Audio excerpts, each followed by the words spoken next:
No, thank you. Sleeping. Housekeeping, you want towel? More towels. Need sleepy. Housekeeping, you want mint for pillow? Please go away. Let me sleep for the love of God. You're listening to Preston and Steve on 93.3 WMMR with Preston Elliott. You will listen to every damn word I have to say! And Steve Morrison. Words are like bullets. Plus, Casey Boy. Lay off there, I'm starving! Kathy Romano. I'm going to destroy everything you own! Nick McElway. I'm just not the hero type. And Marissa Magnotta. Pay no attention to that man behind the curtain! And now, Preston and Steve on 93.3 WMMR.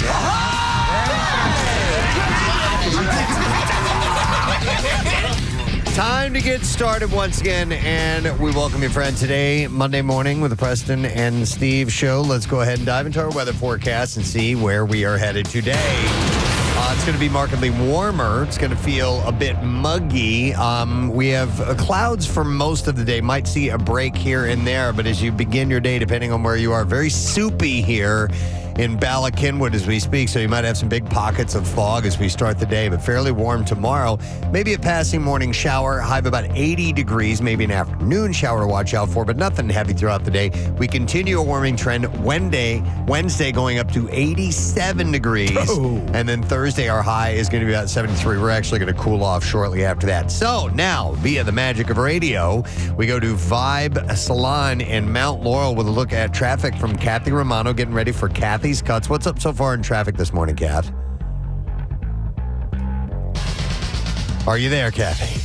Okay, I can't hear anything. Oh, we just talked to her. It was so perfect. Hang on a second. Let me try this again. Kath, can you hear me?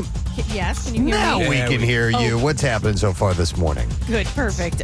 Like you said, the fog is an issue this morning.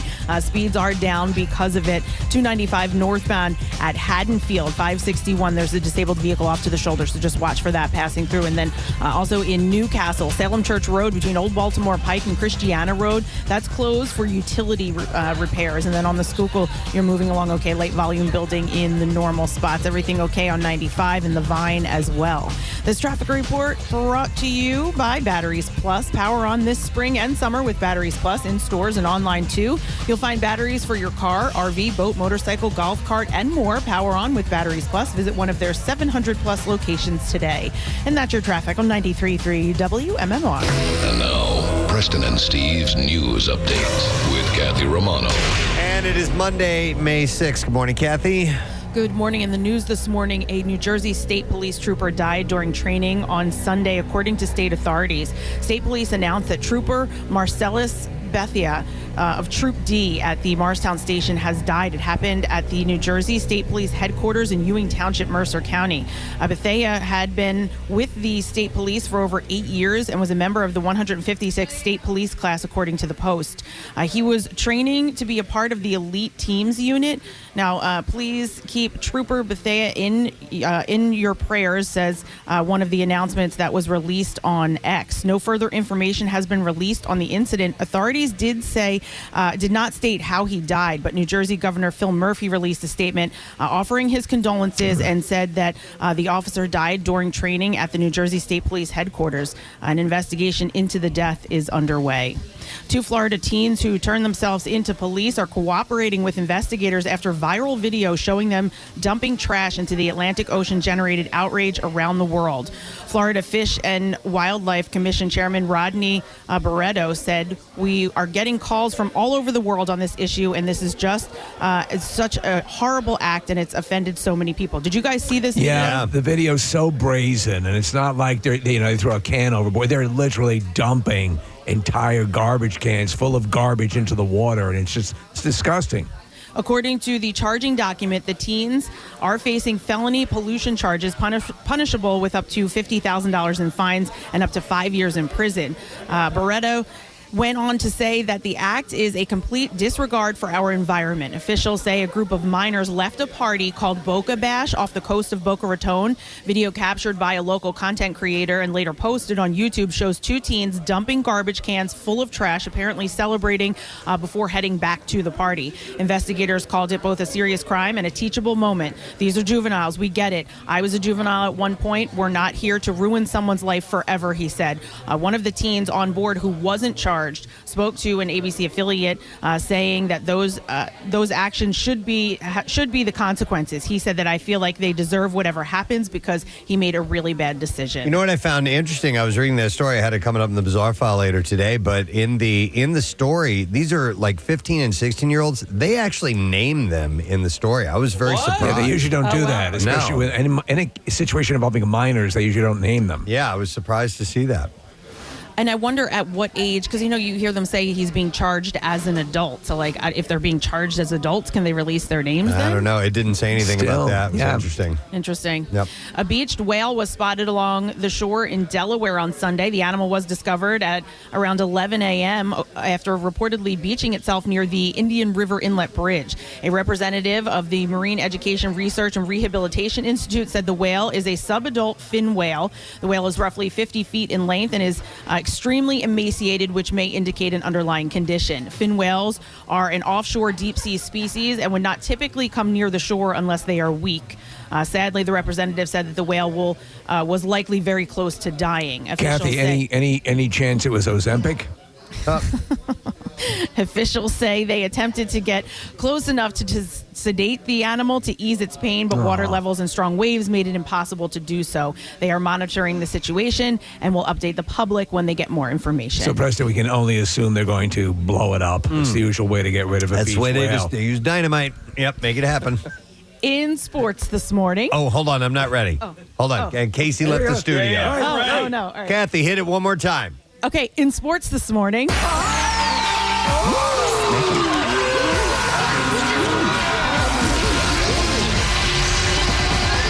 sacks are yummy. Ball sacks are yummy.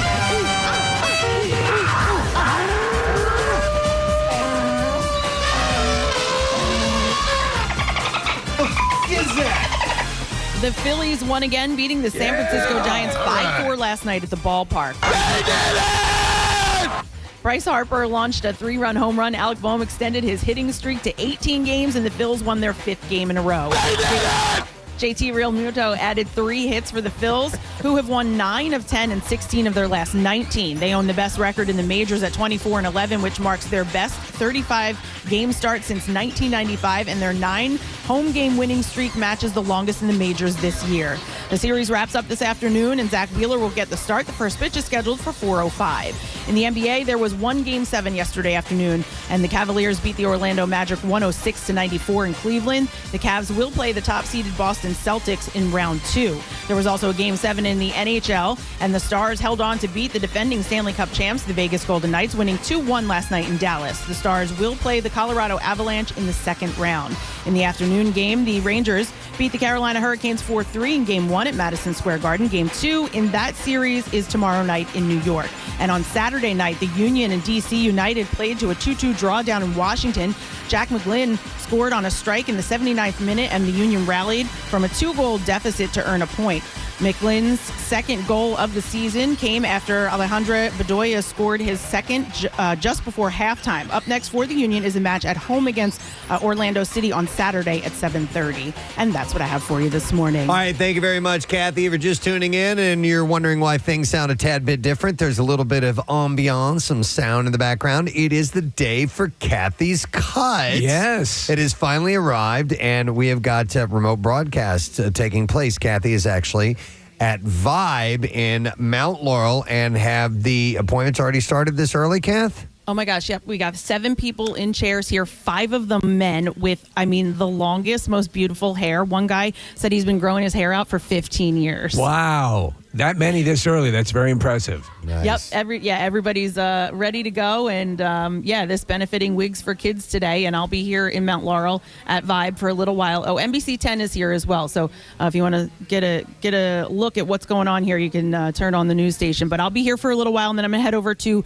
Gravity Hair Salon in Ambler for the remainder of the morning. And then also we have David Arnold. Sorry, Jason is the owner. David Arnold Hair Salon in Jenkintown that's also participating. And they've started up as well this morning. So there's a lot of moving pieces, and we're going to be checking in at all locations. And you have some people helping you out, like Jackie Bam Bam, and it should be cool. It's very exciting. Yep, Jackie already texted me. He'll be here this morning over at Vibe at 7 a.m. Excellent. All right, so we will we'll follow up with anything we need to know. And Kathy, if people stop by, why don't you do us all a favor and show them that neat trick where you put a straw in your armpit and make that fart noise? Yes, it's The very neat impressive. trick. Yeah. Oh my God, I forgot my straw. Oh, no. Yeah. We can get one over to you. Yeah, So yeah. maybe over in Ambler we'll have... Do it on NBC 10. Yeah. Oh, my God, they love that. Yes. Tracy would find that hilarious.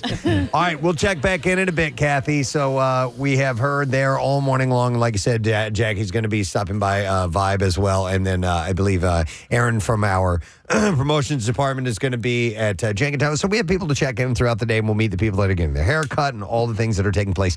One of the things that we need to do now, though, is we need to reveal who the winner of Coolest Teacher is. All weekend long, Westchester East High School had a chance to vote, and the votes definitely came in. So we are ready to reveal the name of the coolest teacher from the past year at Westchester East High School. It just so happens. Casey, did you see the last name here? Dude, I'm ready to go for All right. 1,000 different reasons. Excellent. So we would like to congratulate Chris Orlando.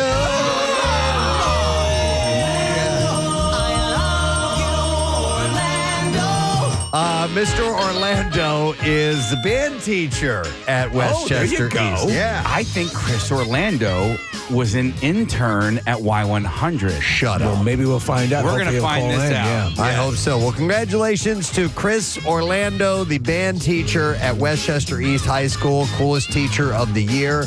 We got some swag for him. We're going to set him up with, of course, the Coolest Teacher of the Year coffee mug, which is a bragging right, little trophy to have on your desk. We also have a $50 Dunkin' gift card and a $50 Visa gift card from College Ave. So maybe we'll hear from Mr. Orlando later on this morning. Now, oh, wait a minute. Marissa says we have band clips. Oh, we'll get to that later on if he calls in. So he's been teaching there for 10 years, teaching for 10 years, his second year at Westchester East. So he's clearly made an impact. That's awesome. I don't think he's an intern at Y100 then if he's only been teaching for 10 years. Okay. If he graduated in 2013. All right, well, we now have another drawing to make. And since Kathy is not here, Nick, it's going to be you. Does Kathy have to give power of attorney to Nick at this point? Did you guys know that this is Teacher Appreciation Week? Oh. It's also Nurses Week. Yeah, but Yes, we're pulling a teacher thing now. That's why I brought that up. Well, let's see what we get here, if you would, please, Nick. All right. We're going to, we're staying in Pennsylvania, Horsham High School in Horsham, PA.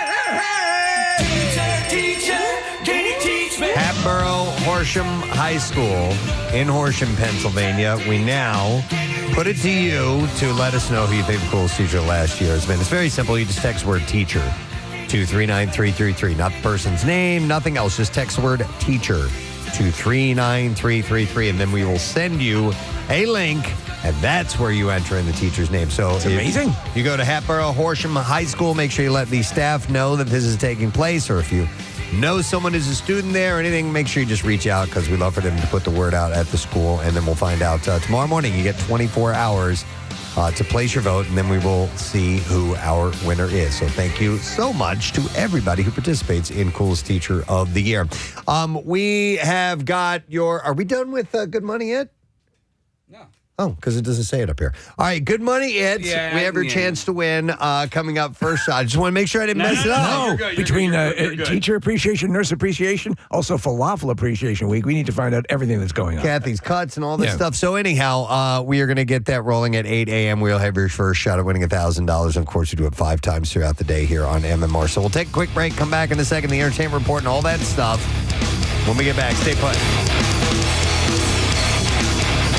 Chuck. Okay, and that's your traffic on 93.3 WMMR. All right, before we dive into the particulars here, Kathy wanted to just tell us what's happening at Vibe so far with Kathy's Cuts. Yeah, so all of the chairs are filled. I got some really cool video and shots, everybody getting their hair cut. Like I said, there were 5 men to start the morning off. One guy says he's been growing his hair for 15 years. I said, are you ready to have, short hair? And he's like, yeah, it's time. Because, some people get a little sentimental when their hair goes away, but this guy was completely ready. And then I was talking to another listener who I'm here with right now. What's your name? Lance. Lance, where are you from? Willingboro. And Lance showed me a picture on his phone. What was the picture you showed me?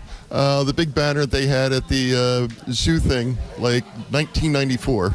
So he's got a banner from 1994 with Pierre's signature on it, Matt Cord, DeBella. It was really cool. So he's going to send it over to us. Yeah. Who is your stylist? Who's cutting today? My name is Cinnamon. How's he doing? How much hair did he have? How long was it? 13 inches. 13 inches. All right. And he looks great. Everybody is looking so nice. The girls, they look beautiful when they're finished, but I love when the guys get the haircut because I just think like a clean cut and they're doing a little shave on their face. Like they look so nice when they're finished. Kathy, who do you think on average gets more emotional? The guys who have the longer hair and lose it, or the women? No, the women for sure. Okay. The guys are ready. Like if they're here, they're ready to have short hair. All right. Nice.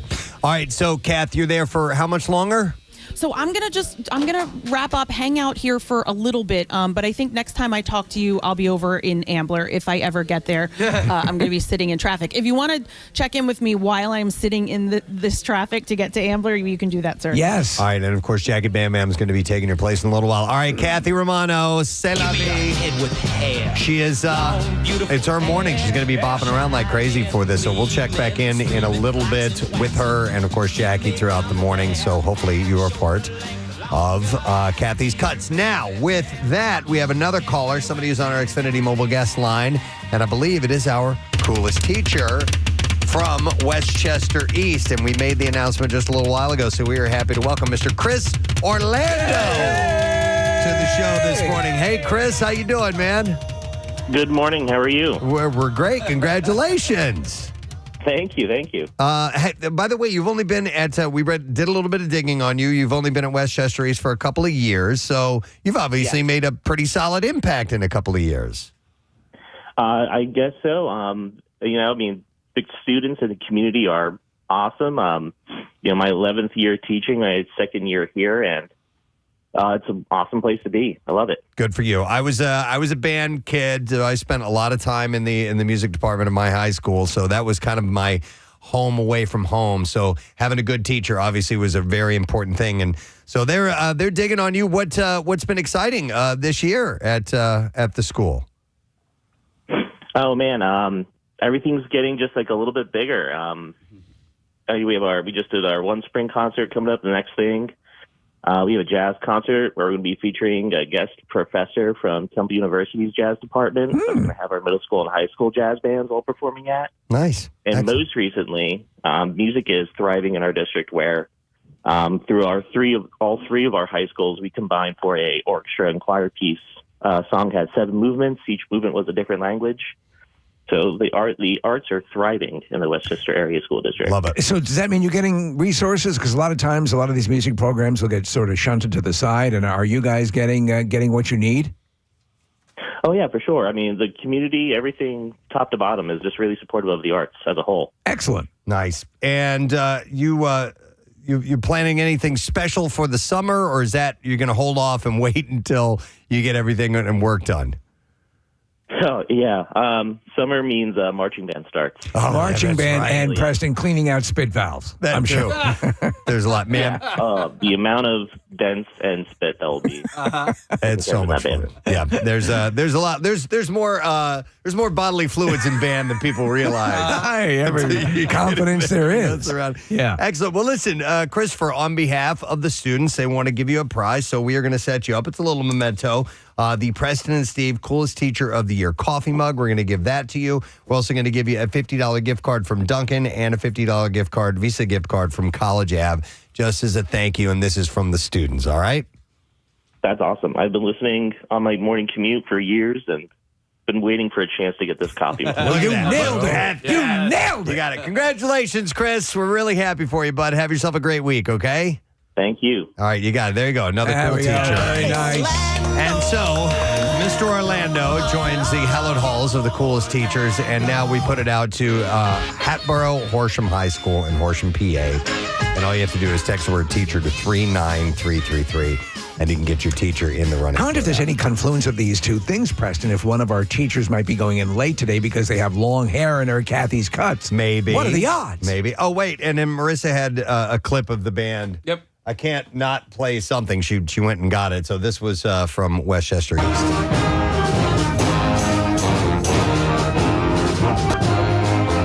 Little high school band action for you this morning on the way in. That is the Wind Ensemble.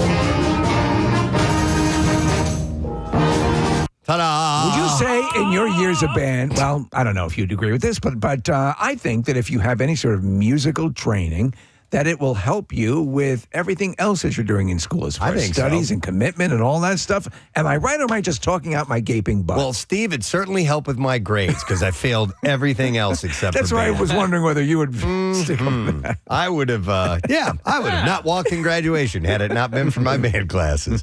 All right, so stupid question. We are going to give away a prize, by the way. We're going to give away a free massage and facial from Hand and Stone Massage and Facial Spa. And the question I ask is this. This bridge was originally named the Delaware River Port Authority Bridge. And what bridge is that? 215-263 WMMR. By the way, I got that question from Ryan Warner, who is a loyal podcaster from Raleigh, North Carolina. All right, this bridge was originally named the Delaware River Port Authority Bridge. Call if you know the answer. I'll mention some birthdays. We'll keep this kind of quick. Today being the 6th day of May. George Clooney's birthday is today. Yeah, George is celebrating his 63rd birthday. Life is good for George Clooney. Life is very good We'll for let him go on and live it. Roma Downey, Touched by an Angel. She is 64 years old, and she has been married to Survivor creator Mark Burnett since 2007. Produced a lot of shows. Yep. Yeah, we had them in here. Yes, they were very pleasant. I forgot about that, yeah. Gabori Sidibe, Precious, in American Horror Story. She is celebrating her 41st birthday today, not her 31st. We also have Meek Mill. Yes, local fella. He's done some. You know what? I wasn't really that aware of Meek Mill, and but he seems really dialed into the community and trying to help out. So kudos to him. 37 today. The great Bob Seger has his birthday. Bob is turning 79. You guys want to start a party? Years old today. Yeah, Yeah. we know what to put on. Yeah. We Dude. got tonight, baby. Who needs tomorrow, man? Go nuts. I know it's late. You know this is a great song, by the way. I know you're weird. It's a beautiful song. It is. You know what I love about this and this joke that it's become is that my fiance makes fun of me for it too. So it's across the board. Beautiful. My parents think it's hilarious. Yeah. You guys think it's hilarious. It's good. It's good Put stuff. on Fernando. That's right. Come on, everybody. Come on, let's party. Come on, guys. Come on. Let's not let this moment get away from us. It's an acknowledgement that we have tonight. Come on, guys. Listen, it is a beautiful song, and lyrically, it's poignant, but just not when there's a kegger going on back in Off the the day. same album, you could have grabbed Hollywood Nights. I wish you guys could have seen Bud Schenk's reaction to me wanting to put that on because Bud was this hardcore Metallica guy and he was so mad at me for wanting to play that pussy ass song. He's 79 today. Foo Fighters guitarist Chris Shiflett has his birthday as well. He turns 53. And then the final birthday I saw is Tom Bergeron, who's hosted all kinds of stuff, America's Funniest Home Videos, Dancing with the Stars. He celebrates his 69th. All right, we'll see if somebody knows the answer to this stupid question. This bridge was originally named the Delaware River Port Authority Bridge, 215-263 WMMR, and we will go to Nancy. See if we can get the answer. This is Nancy P., by the way. Hi, Nancy. Good morning. Good morning, it. Good morning to see you, Nancy. What's the bridge, please? Ben Franklin Bridge. Yeah, that's it. Yep. Hold on, Nance. Got yourself a free massage or a facial from Hand and Stone Massage and Facial Spa. Perfect Mother's Day gift at Hand and Stone is the, of course, gift card, and you can treat that special someone in your life to the ultimate self-care experience by purchasing a spa package and receiving a free facial gift card. Let her indulge in moments of pampering and relaxation. So at the box office this weekend, Fall Guy grabbed first place.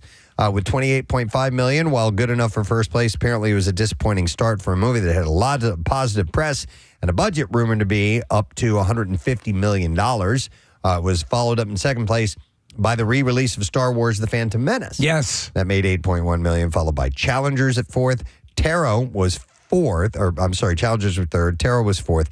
And then Godzilla X Kong, The New Empire in the top 5. We'll start with this interesting and disturbing story if it's true. The Los Angeles Police Department is investigating allegations that Nicolas Cage's son, Weston Cage, allegedly got into a verbal dispute with his mother, Christina Fulton, that turned physical. Christina was seen in public yesterday, and pictures showed a dark red injury underneath her left eye, along with yellow discoloration on her forehead and cheek. Sources say that Christina says there was no argument between her and her son, and so far no arrests have been made at all. I mean, it's an obvious quasi-shiner that she's got on her face. Yeah. And that guy's had some trouble. He's had some issues in the past. Yeah, he's very goth looking. Not that that's indicative of anything, but he's you're not expecting to be Nicolas Cage's son, and he has had many issues. Yeah, and so it's Nick has gotten involved in some little brouhahas here and there. What do you say? say? I don't know. We'll have to see what the story is. But yeah, the picture looks like she got. He got popped in the face. Apparently, as a baby, they fed him sand, and that was a big issue. You fed him sand? Yeah. That's no It just idea. seemed dumb. Can't do that. So... Do you want it or? I don't know. It takes a second. And there Go on. was no meat, Jesus. we ate fowl. And there was no fowl, we ate crawdad. And when there was no crawdad to be found, we ate sand. You ate what? We ate sand. You ate sand? That's right. It's better than Nicolas Cage. Kate Beckinsale is hitting back at rumors that she's been getting plastic surgery. The actress took to her Instagram stories to say people were bullying her and asking her fans to stop saying that she was obsessed with youth. She said in the post, "Every time I post anything, and by the way, it has been the case since I was about 30, I'm accused of having had unrecognizable surgery, using Botox, using fillers, being obsessed with looking younger, and it's really such a tiresome and subtly vicious way to bully a person." She went on to say that she's never had any plastic surgery. I had no plastic surgery. Yeah. Michael Jackson. The Michael Jackson clip of him saying, "I've had no plastic surgery then on my it's, face." then it's settled. You clearly haven't then. She said there's a chorus of, "My God, you're unrecognizable." It happens constantly, and it's usually women that are doing it. Life happens. Obviously, I have aged, she says, and everybody ages. Listen, if I looked the way she does, if I was a woman and looked like she does, she's beautiful. I would do everything I could to preserve that because it's a one-of-a-kind beauty. Yep, she's pretty stunning, but I don't know. I haven't taken a close enough look to see if she's had dramatic changes or anything like that. You just kind of expect it these days. Yeah. So, Pauly Shore told the audience at his Netflix Is a Joke stand-up set Friday that he was moving forward with his biopic of Richard Simmons despite Simmons' disapproval. In April, Richard had posted, "I just read that a man that I don't know is writing my biopic starring Pauly Shore. I do not approve this movie. I am in talks with major studios to create my own biopic with some help. Wait for this movie." While on stage Friday night, Shore was defiant. He said, "I'm also going to be starring in the Richard Simmons biopic, whether he likes it or not, Richard." And he was at the Comedy Store Friday night, and then he said, "Just another effing bump in my effing road." No word yet from Simmons' camp on the latest of that. So I watched an extended clip. It's like a 10-minute clip of it was behind the scenes on it was clearly like a pitch reel or a sizzle reel for this. And they're behind the scenes at a talk show. It kind of looks like an Ellen DeGeneres thing. I don't know what it was. And she brings Richard out. It's Pauly Shore. Okay. He does the whole thing. He's in the outfit. But it goes on and on. It's a sizable chunk of video. Pretty good? You know what? If he can keep from veering into parody, which is hard to do with someone who's that dynamic. Do you know what I'm saying? Yeah, and especially if they're going to be doing his vulnerable moments and his real life moments and stuff where he's not away over the top Richard Simmons and playing a different tone. I don't know. Is Pauly good enough of an actor? I do we'll not have to know. find out. Yeah, so he does have a similar look about him, so I don't know. Will Ferrell is the latest in a growing line of Hollywood luminaries investing in soccer clubs. Reports from the UK say that Ferrell has bought a large stake in Leeds United Football Club after falling in love with the game. While the football club refuses to speak on the matter, saying they don't discuss their shareholders, a source says it's a done deal, and there will be an announcement about Ferrell's involvement in the coming days. What if this leads to a predominant amount of football teams in England having at least partial ownership from American celebrities? They won't care as long as they win. As long as they win. Yeah, so this may be a result of what they're saying in this, the Ryan Reynolds effect. Reynolds, who has stakes in 2 different football clubs, including one co-owned by Eva Longoria, and Ferrell co-starred in the holiday film Spirited, and the pair are friends in real life. So maybe he had some influence on him in that regard. We don't have that kind of resource, but would you guys be in on buying a Cronum team? Well, I was going to say pickleball. Pickleball! Like that. All right, maybe. As long as we stay local. Yep. Yeah. I don't want to travel. Bernard Hill, the actor who starred in Titanic and Lord of the Rings, has passed away at the age of 79. He played Captain Edward Smith in the 1997 Oscar-winning film. He died in the early hours of Sunday, his agent said. I haven't seen any word of a cause of death. Neither did I. Great actor, really, very commanding. A father of one, he became known to a generation for his portrayal of the embattled King Theoden in the Lord of the Rings trilogy. His passing comes hours before he was due to return to TV in a Martin Freeman drama, The Responder, which airs on BBC One.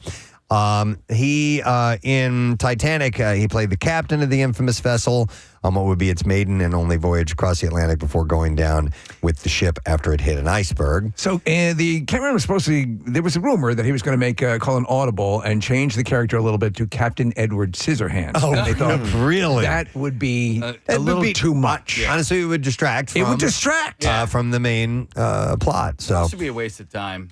That would be a waste of time. Yeah. By the way, so getting that role in Titanic, though, marked the start of a late career renaissance for him. He had been, like a lot of these people, long-time actor and seen some success here and there. But later in life, got this role, and it really kick-started a late run for him, which is wonderful when that happens. His last role in England prior to Titanic, he did, it was an infomercial for this epoxy that allows you to seal up screen doors. No. You can't even tell that he's British. It's amazing. Well, that's how good he is. That's how good he is. That's why Cameron's, I need that. Yeah. So he was then chosen by Peter Jackson for the role of King Theoden in the Lord of the Rings trilogy. And it's a boat. It's perfect. The actor was praised for his portrayal of the embattled king. I remember you from that epoxy commercial. The King of Rohan, who vigilantly fights to save his people from the forces of evil. It's a great performance because when they first encounter him, he's under the sway of the evil forces. Saruman. Yeah. Hollywood kept calling as well, with Hill making appearances in The Scorpion King, Gothica, and Wimbledon. And he continued to make regular appearances on British television. So that's sad news. How many huge acting careers were launched by the Scorpion King? I mean, come on. It would take too much. We don't have enough time here. We don't. So William Shatner, even though he's 93, says that he'd be up for the challenge of once again playing James T. Kirk on Star Trek. He had said it's an intriguing idea. He was speaking to the Canadian press on a video call to promote his upcoming documentary, You Can Call Me Bill. He said it's almost impossible, but it was a great role and so well written. And if there were a reason to be there, not just to make a cameo appearance, but if there were a genuine reason for the character appearing, I might consider it. I think if they were to take the guy, the showrunner for season 3 of Picard, give him his Grand Admiral send-off, a retrospective of his life or That'd be something. cool. So that sort of, classy sort of elder statesman. That might be kind of interesting. Shatner's last appearance was in the 1994 film Star Trek Generations. I'm assuming that's the last as Kirk, because he's done stuff since then. Yes, he has. A ton of stuff. Where his character was killed off. But he's such a favorite of technology that de-ages actors. He's in favor of this. He promotes such company called Otoy that does exactly that. And Shatner even has a plot device that would bring him back. He said, we've got Captain Kirk's brain frozen here. There's a scenario. He said, let's see if we can bring back a little bit of this, a little salt, a little pepper. Oh, look at that. Here comes Captain Kirk. He's such a character, but I mean, the dude, again, I'm never going to make that age, but if I do, I want to be that freaking sharp. Yeah. The guy is he's firing on all cylinders. Yep. The first teaser trailer for Francis Ford Coppola's Megalopolis is out. The director himself shared the clip on Instagram. It features Adam Driver risking everything to test whether he can manipulate time or not. Aside from I can't. The clip, Coppola wrote, Megalopolis has always been a film dedicated to my dear wife, Eleanor, and I really had hoped to celebrate her birthday together this May 4th, but sadly that was not able to be, so let me share with everyone this gift on her behalf. So it's an unofficial sequel to Snuffleupagus, right? Yeah, Megalopolis is a sequel to Snuffleupagus. It's set to premiere in competition at Cannes this month. It's not much of a trailer. No. It's it doesn't give you much other than him going out on the Chrysler building and almost falling off but stopping himself, and that's Right. it. Yeah. But it's been a passion project for Coppola It forever. has been. Yeah. He's been wanting it for a while. So let me see. Here's some updates. New trailer for the upcoming 4th season of The Boys on Prime has dropped. It looks good. In the upcoming season, Homelander continues to exert his power as the nation's leader, turning the Seven into his, quote, wrathful gods, while dying Butcher, Carl Urban, sets ready to unleash a virus that kills all soups. The Boys Season 4 will debut its first 3 episodes on June 13th. So his actual biological son in The Boys, not to give spoiler, to it, but he is a pivotal part of this season, and I wonder if he ends up being the eventual undoing of Homelander. Hope so. Yeah. He's a douchebag. He's a douchebag, but a fantastic douchebag. Oh, he's played wonderfully. Netflix Friday announced that the hit series Emily in Paris, starring Lily Collins and Ashley Park, will return to the platform for a 4th season that will air in 2 5-episode parts. Part 1 of season 4 will drop August 15th, less than a month later. The second half of the season will debut on September 12th. Interesting, they're starting to do things like that. Cobra Kai is going to split it up into 3 different spots. Sort of a bigger presentation. I like it. Are they moving ahead with plans for Emily in Arkansas? Or, Maybe this is what's leading them into that. And we'll get the big announcement down the road. A reboot of The Maze Runner, the sci-fi franchise based on the dystopian young adult books by James Dashner, is in the works from Disney's 20th Century Studios. A trilogy of film adaptations, which ran from 2014 to 2018, starred Dylan O'Brien and Kayla Scodelario, netted $348 million worldwide, so it was very successful. Producers from the original film are on board, as is the original director, Wes Ball, who will wear a producer's hat on the new installment. So they're going to reboot the same exact story, or they're going to evolve it? The new film will not be a sequel or a remake, but a continuation with presumably new characters trying to escape from the walled complex known as the Glade. Look at this goddamn maze. 4 other books in Dashner's series, The Kill Order, The Fever Code, The Maze Cutter, and 2023's The Godhead Complex have not yet been adapted for the screen. So I don't know if those specific Minehead. I don't know if those specific books will be made into movies. God, I love Bowfinger. Yeah, they should slip one of those in there. Minehead. Who's your guy? Ray. All right, and then one last story. Jimmy Kimmel is returning as host for a new season of Who Wants to Be a Millionaire on ABC. He hosted 2 seasons in 2020 and 21. The new season will coincide with the show's 25th anniversary and begin airing on July 10th. This time out, the show will feature pairs of celebrities playing to win up to $1 million for charities of their choosing. Show has been revived several times since its initial run, and there was a 10th anniversary run of episodes in 2009 and then again in 2020. A syndicated version of the show also ran from 2001 to 2019. I dug that show a lot in the original Regis years, but you realize when all is said and done, compared to like Jeopardy, where they're just blasting out questions right and left, there's really not a lot of trivia. Yeah, it's a slower pace, but they play the drama up, at least at the time when it came out in those first few years, it was pretty compelling to watch. Yeah. And after a while, I was like, all right, come on. I just want the questions. I want the questions already. All right, we are set to roll the clips now. Diddley Squat Farm is 500 acres of crops and another 500 acres of untouched trees, streams, and meadows. Here, owner Jeremy Clarkson talks about exploring creative ideas for his struggling business in the third season of Clarkson's Farm. Okay. So I thought, I wonder if you can make any money out of farming bits of the farm that aren't farmed. So I had a competition with Caleb. I said, you do your farming, you do your wheat and your barley and your oilseed rape, and I'll do little bits and bobs in the woods and in the meadows and see what I can earn. And I lost them. Doesn't he talk funny? All right. That's Jeremy Clarkson from Top Gear. Yeah. And so he does this show about his farm. Okay. New episodes of Clarkson's Farm are streaming now on Prime. Next clip.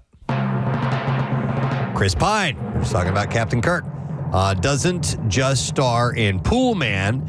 It's also his directorial debut. And in this clip, he talks about shooting the entire film in 21 days. Everything became instinctual, which I've never had more joy doing something in my life, because as an actor, it's usually act, wait. So if you look at the percentage of the day that you're working, it's probably 10% to 90% of waiting. Whereas with acting, directing, it's like you're doing something all the time, so you're in a flow state. I think I'm blessed by learning by osmosis for many years. Shut up, dummy. Pool Man opens this Friday. I don't know anything about it. It's a comedy. We're looking at video of him. It looks humorous. I mean, he looks like a great character. I think he's a great actor. He seems like a fun guy, too. I watched the trailer, Preston. It looks a lot like Big Lebowski. Like, very much. He's that kind of character. And Danny DeVito's in it as well. Nice. All right, that's the entertainment report in a nutshell here for you, friends. We got a lot going on today. Number one, we have a new coolest teacher high school. It's Hatboro Horsham High School in Horsham, PA. So we put it up to you guys, the student body. You need to text for your favorite teacher. And what you do is just text the word teacher to 39333. Don't send the name over initially. We'll send you a link, and then that's where you enter the name. So just text the word teacher only to 39333 for the voting link, and we will find out tomorrow morning who that person is. We had our first check-in with Kathy for actually a couple of check-ins for Kathy's Cuts, which is taking place today. She was at Vibe in Mount Laurel. She is now in transit on her way to Gravity Hair Salon in Ambler. And Jackie Bam Bam's going to make his way over to Vibe. And then we have our friend Aaron, who's going to be at David Arnold Salon in Jenkintown. So there's 3 different spots where this is all taking place this morning. And people are donating to Wigs for Kids. So it's a positive, awesome thing that is taking place this morning. We'll check in with her, possibly, if she makes the third time. We may be checking in transit. But when we return, we'll find out what's up. Stay with us this morning. It's a little bit soupy out. Be careful driving. We'll be right back. Preston and Steve. He's good. So it looks like I'm probably about 25 minutes away. All right. She'll do it. That'll work. Yeah, just speed. Yeah. You know what I forgot to mention earlier this morning was that the borough of Ambler actually stopped by Gravity Hair Salon over the weekend to let them know that they're not going to be ticketing this morning until noon. So anybody that comes to get their haircut at Gravity in Ambler, don't worry about parking. You can park on the street. You can park in the lot. And they're not going to charge you. So Oh, that is sensational. That is great. Ambler. Woo! All right, excellent. Kath, get there. We'll check in with you and find out how things are going on that location, all right? All right, sounds good. All right, see you later. Kathy's Cuts taking place today. Jackie Bam Bam is going to be headed over to Vibe Salon in Mount Laurel, and our friend Aaron, who is from our promotions department, is going to be at David Arnold in Jenkintown. So we'll see how things are going. I do want to mention this because I mentioned it later in the show on Friday, but we have some new Preston and Steve Daily Rush videos for you to check out. We have the Irish Guy Loves Horse Butts, the Loose Sausage Club. It's a great club. And then my favorite, Making Music with Straw Farts, and Kathy Romano, the award-winning fart maker with her straw in her armpit, and hopefully she's going to be taking that around from location to location today. The Dizzy Gillespie of arm farts. She was amazing. Hey, I got a shout-out request, and this is from Kelly Danas Flynn. And she says, hello, my favorite morning people. My name is Kelly Danas. I am writing to request a shout-out to the 4th floor ICU nurses at Jefferson Hospital, the downtown campus, and Happy Nurse Appreciation Week to all nurses. She said, these amazing men and women have been taking such wonderful care of my mom as she has been fighting various issues now for a couple of months. So on behalf of myself and the entire Danis family, we want to say thanks. Happy Nurse Week, and enjoy this juicy shout-out courtesy of my fine friends of the Preston and Steve Show. So there you go. And yes, all nurses, Happy Nurse Week, because that's a gig, man. Oh, my God. Yeah, they're amazing. Yep. So hang in there, guys and gals. We appreciate what you do, without question. The Kentucky Derby was over the weekend. Yes, it was pretty wild. Yeah, I didn't watch it at all. I completely forgot about it. I was tied up with a few things and just never got around to it. So I haven't even seen. I know it was a crazy close finish. Yeah, photo finish. Yeah. They had to, and it took a few minutes. Nick, you were watching, right? I was, yeah. I really like it. I try to make a reminder for myself to watch it every year, Preston. The time in between the start of the broadcast and the actual race seems to get longer and longer every year. It seemed like 5 hours. Yeah, and it's crazy. And this year, Steve, I don't, maybe I'm misremembering, but in the years past, it seemed to me like the race itself would be around 6:20, 6:30. Right. This year, it was like almost 7 o'clock. It was super late in the day. But I don't know much about horse racing. I watched the Triple Crown, and that's about it. But this, to me, was the most exciting horse race in a long time because of the way that it finished. Did you try to have a horse in the race, even though you weren't betting or anything like that? No, not this time around. I was by myself in the basement, so they would be betting against me and myself. I'm so lonely. Yeah. I'm gonna watch the Kentucky Derby. I do like the pageantry of it a little bit. It is kind of Preston, your folks and you from knowing that area. Yeah. There's so much that is entrenched in history. Yes. Did you? I probably asked 1,000 times over the course of our careers together. Did you ever attend? Not at Churchill. No, I never went to the Kentucky Derby, but my dad lives right across the street from this really famous racetrack called Keeneland in Lexington. And I've been to that many times. Okay. And it's beautiful. It's cool. And it's just that way. When the races are in, like they don't run year round. It's a short, it's like a handful of weeks a year. It's like the Masters. And so everybody comes out and they get dressed up and they do it up and it's beautiful. And then you see the people that are really there to try to make money. They're very serious about it. They're at the paddock. They're taking notes and all that stuff. And then there are other people that are there just to drink and dress and have a good time and maybe make a buck here and there. But it's really cool. It's a whole culture for sure. My dad was his cousin owned a couple of thoroughbreds, and my dad went and worked with him and traveled around and went to races and stuff. He said it was really cool. It's a lot of loot. Is it a tough ticket, the Kentucky Derby? I would imagine that it is. Yeah, like and an expensive ticket and all that. And you guys also know that Creed had a horse in the race, right? No, the band Creed. Yeah, apparently there was a. Go ahead. Oh, I'm sorry. You were talking. Yeah, I know, but you might know something that I don't know. Jason Worth also had a horse in the race. Yeah, so they were walking him up along, like they did a long entryway this year, Casey, where they would walk along the track itself. And so all of the owners, all of the trainers, and the horses would walk behind the horses to get to the starting gate. And that could be problematic. Well, yeah, but Steve, they all wear boots and they know that they're going to be traipsing through the mud. And then all of a sudden, one of the NBC Sports guys is interviewing Jason Worth. I'm like, what the hell's he doing here? And apparently he's become a horse owner over the last few years. But they introduced him as World Series winner and a longtime Philadelphia Philly and Washington National. Jason Worth. He had a really long hair. He was dressed to the nines. It was impressive. Cool. Nice. What was the Creed's horse? What were they? A big long mane flowing? Yeah, big long flowing mane. I don't know much about it other than I was listening to Deanna on the radio this weekend, and she had mentioned it. And I was like, well, I didn't know that. I did not know that. Yeah. So there's a question now. So the horse that won, which is Mystic. Mystic Dan might not participate in the second leg of the Triple Crown. Yeah. Okay. It happens. Yeah, they're monitoring the horse, and that might be it. So obviously what you want is the full Triple Crown. All right, let's have the call of the winner. Here we go. These three coming down to the wire. Who's it going to be? Oh, it's a photo of the Derby.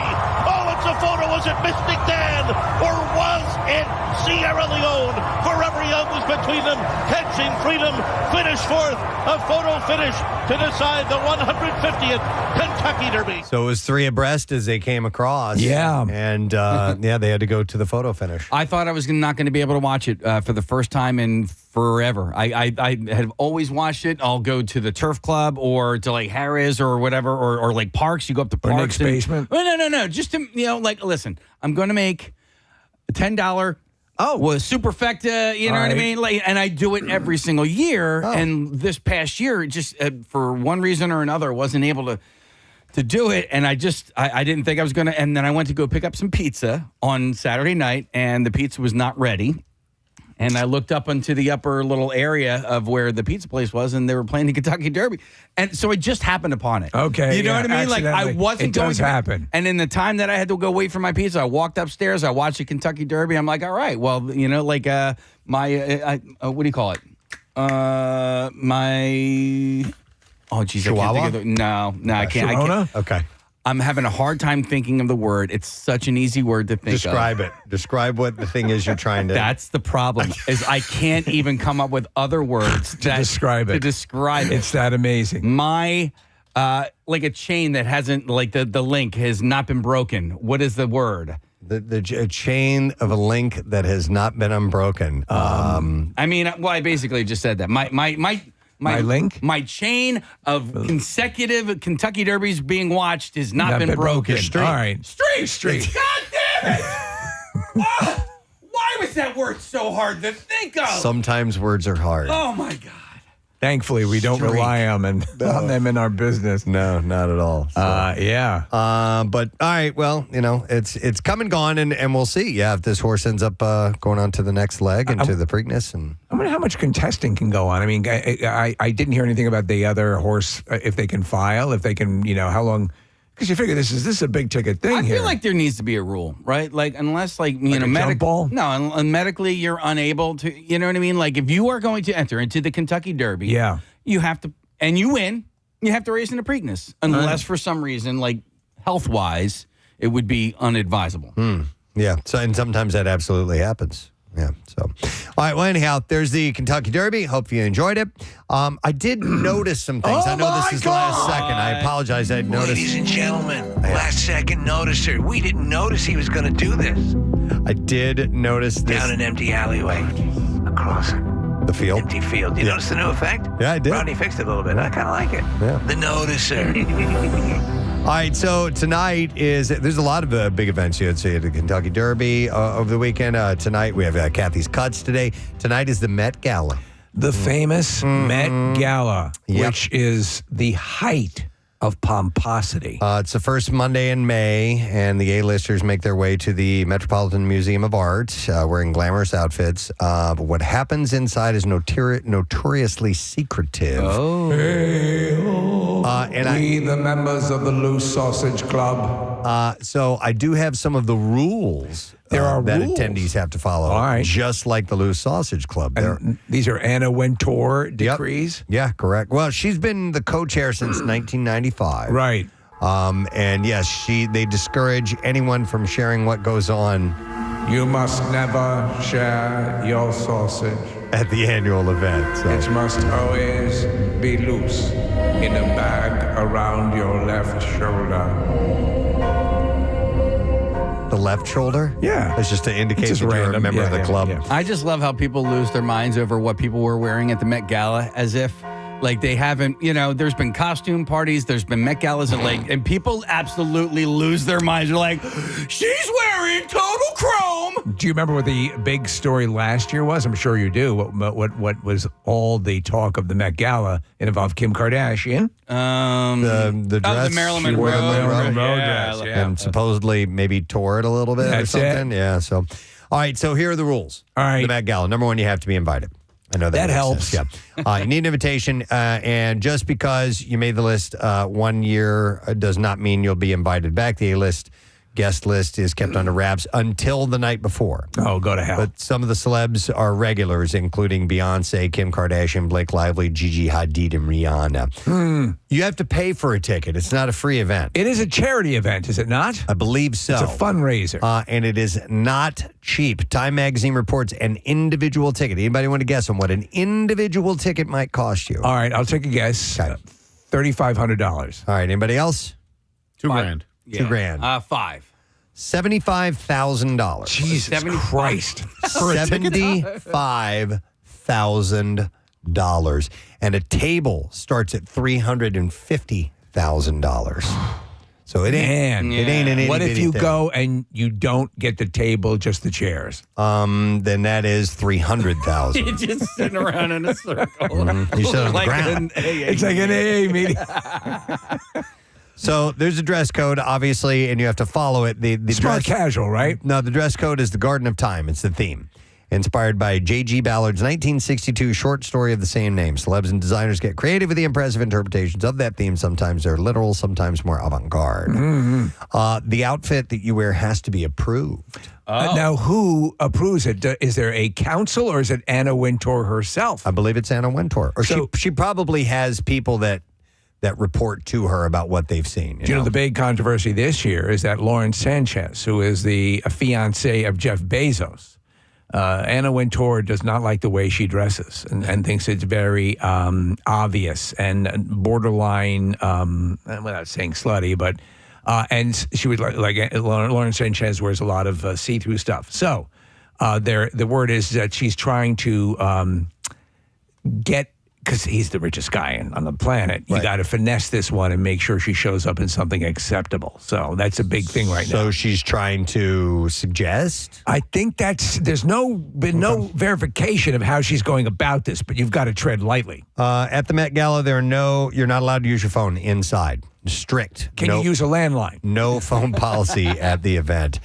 No social media either. There is no posting from the Met Gala. And people who have broken that rule have been forbidden from returning the next year. Correct. Though I believe it was one of the Kardashians violated it, and they were back.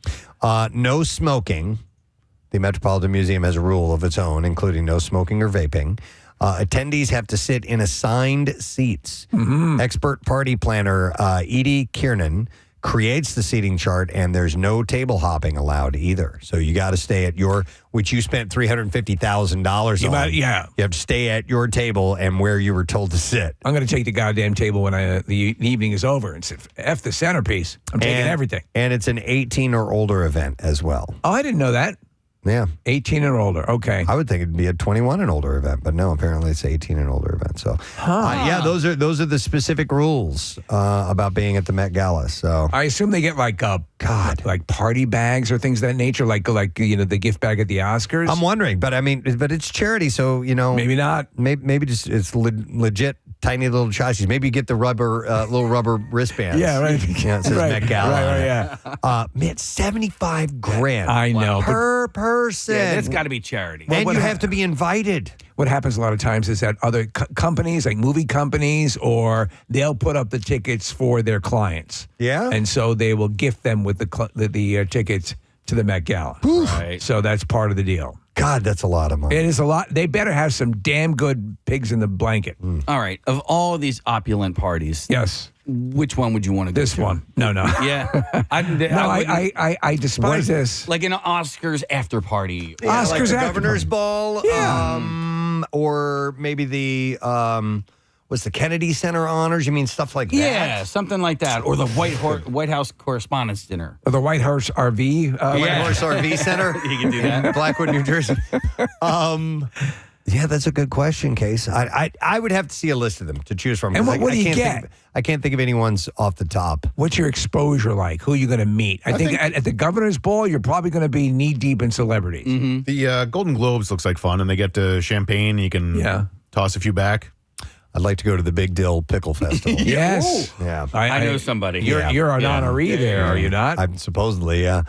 Yeah, it's a good question, Case. I mean, the dressy events, the really get dressed up thing, I feel so uncomfortable. Now, I've had great times at weddings where I'm wearing a suit and stuff like that. But for the most part, it's not as fun as a more casual event. You know what I mean? Then I agree. So I think you and I would be on the same wavelength. The Hee Haws, which is a great award show, which honors the Hee Haws. I don't know. I'm looking at you with like glazed eyes. I'm like, is that a real thing? You never know with this guy. I know. The Hee Haws is much more casual. Yeah, I like more laid back events. But there aren't really. Yeah. It's all about the pomp. I just don't like going out anymore. You know what I mean? So, Neither do I. Wait a second. Casey, it's so sad. We talked about this week, and we have these phone calls on Sunday about what'd you do this weekend? Anything going on? I'm like, while I did do things, I went to, the Walk a Mile in Her Shoes charity event, which I'll recap a little bit later on. But for the most part, I'm a homebody now. If I'm not playing golf, I'm smoking a cigar and drinking some whiskey. My friends came over on Friday night, so we played golf down the shore on Saturday morning, and my friends came over on Friday night, and I was asleep on the couch with them all in the room. Don't wake him. At like 10:30. He looks adorable. And it was like when I woke up the next morning, I was like, that was an amazing Friday night, wasn't it, guys? Casey, you guys were not making fun of, but having a little bit of fun with me watching the Kentucky Derby by myself in the basement on Saturday. I couldn't have been happier. Was it great? It was wonderful. It I was didn't have to entertain anyone. Steve, I was sitting there in my sweatpants. I was like, this is the best Kentucky Derby I've ever attended. Don't come down here. Yeah. Leave me alone. My basement. All right. Well, let me see what else I noticed here. I did notice a couple other things that are worth mentioning this morning, and I was surprised to see this. I thought about holding on to this till Kathy was in the studio because Kathy has perfect teeth. She's very, very... She does. Oral hygiene is very, very important to her.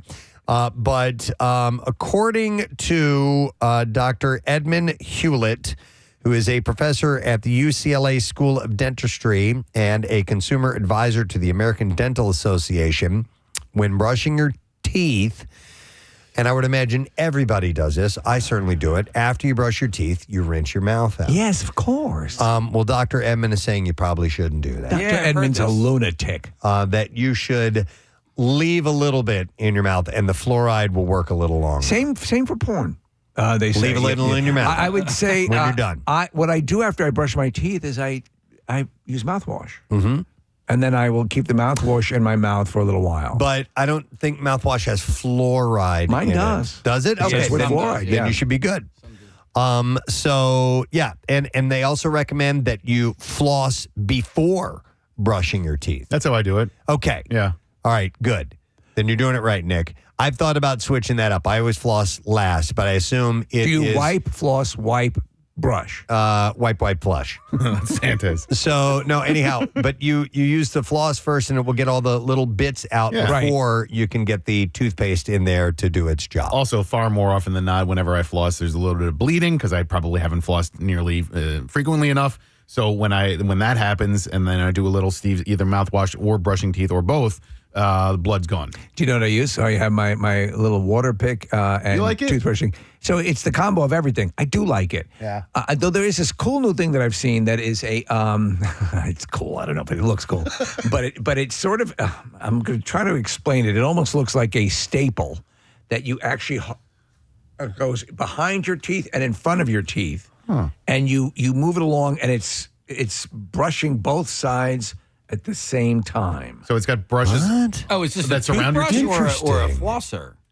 No, it's a toothbrush, right? I'm trying to determine. It looks cool, and it looks more like a water pick, a sort of thing. But it's the new thing. Mm-hmm. I'm a hair's breadth away from taking it out for a shot and buying it and being a sucker. But I see it pop up all the time now. I don't know. Okay. I got sucker written all over me. It sounds interesting. I'd like that if you could do both sides of the teeth at the same time, right? Save yourself a little bit of time. Is Yeah. it like one of those, like the lens cleaners for your glasses? Do you know what I mean? They basically got like suction cups on either side, and you're cleaning both at the same time. Sounds like it. So there's things that approximate it up. The Connor's called up here on the screen, but not exactly it. Okay. But then we're getting close. We'll get back. We'll do an investigative report on yeah. that and get back to you on it. All right, I noticed something else besides brushing your teeth. Today is National Beverage Day. Boy, we all love to drink liquids, And don't it's we? World Cocktail Day on May 13th. And this is new research that comes in from casino.ca. They analyzed Google Trends data to find which cocktails are the most popular across the country. All right, I'm going to have to ask you, what is your favorite cocktail? Right now, the one I kind of go to is an old fashioned. All right. What's in that? It is bourbon and simple syrup or sugar. I like the simple syrup in it. There's no fluoride in there. There's usually Angostura bitters, maybe orange bitters. And some people have a little bit of vanilla infused in their vodka, or not in their vodka, in their bourbon. But anyhow, it's bitters, it's bourbon, simple syrup, and then usually has some fruit, a couple of twists, and classic and old fashioned. It's fantastic. Like I always so good. Like there's an orange slice in there. Is there? Yeah. Not a slice, but a full orange wheel, an orange wheel, right? Yeah, that's an orange, like a baby Yeah. wheel. Like a baby wheel. So the taste a little bit sweeter, or If they put the simple syrup in there, yeah, it's got a little bit of and a little bit bitter, but it's yummy. And the other one I kind of go to is which I got turned on to just a couple of years ago is a Paloma. I like those. Those are yummy. What is a Paloma? It is a tequila-based drink with grapefruit and soda and a couple other things in there. I couldn't tell you exactly. What's but. a dig for? Preston, well, I'm curious as to where the list goes, but my favorite currently is a Moscow Mule. Do you like those? I think they're okay. I'm not really a vodka guy. I got you. I used to be, but I don't drink vodka that much anymore. But Moscow Mules are pretty good. I have the list, and number one, the most popular cocktail in the U.S., according to how many states have it ranked as their favorite cocktail, which you got to love this. I love a good margarita, man. So margaritas are Kathy, fantastic. Right? Kathy's a margarita queen. She's been on a margarita run for a couple of years now. Not a morning goes by where she's not sipping one during the show. But I do love margaritas. Like if I get one and I'll taste it, sometimes they're almost too good. Yes. Because I'm just going to down it immediately. The other cool thing for me anyway about margaritas is that there's a lot of variety within the margarita umbrella. Yes. You can go a bunch of different ways. And then number two is a martini. So by the way, a margarita is number one in 31 states. 31 by states. Far Margarita. the most popular cocktail in America. Martini is second with 9 states. Number 3, this is a cocktail I have never heard of before, a Constantine. A Constantine? Yeah. Marissa, you're an alcoholic. What is No, she's actually our connoisseur of flavor as well.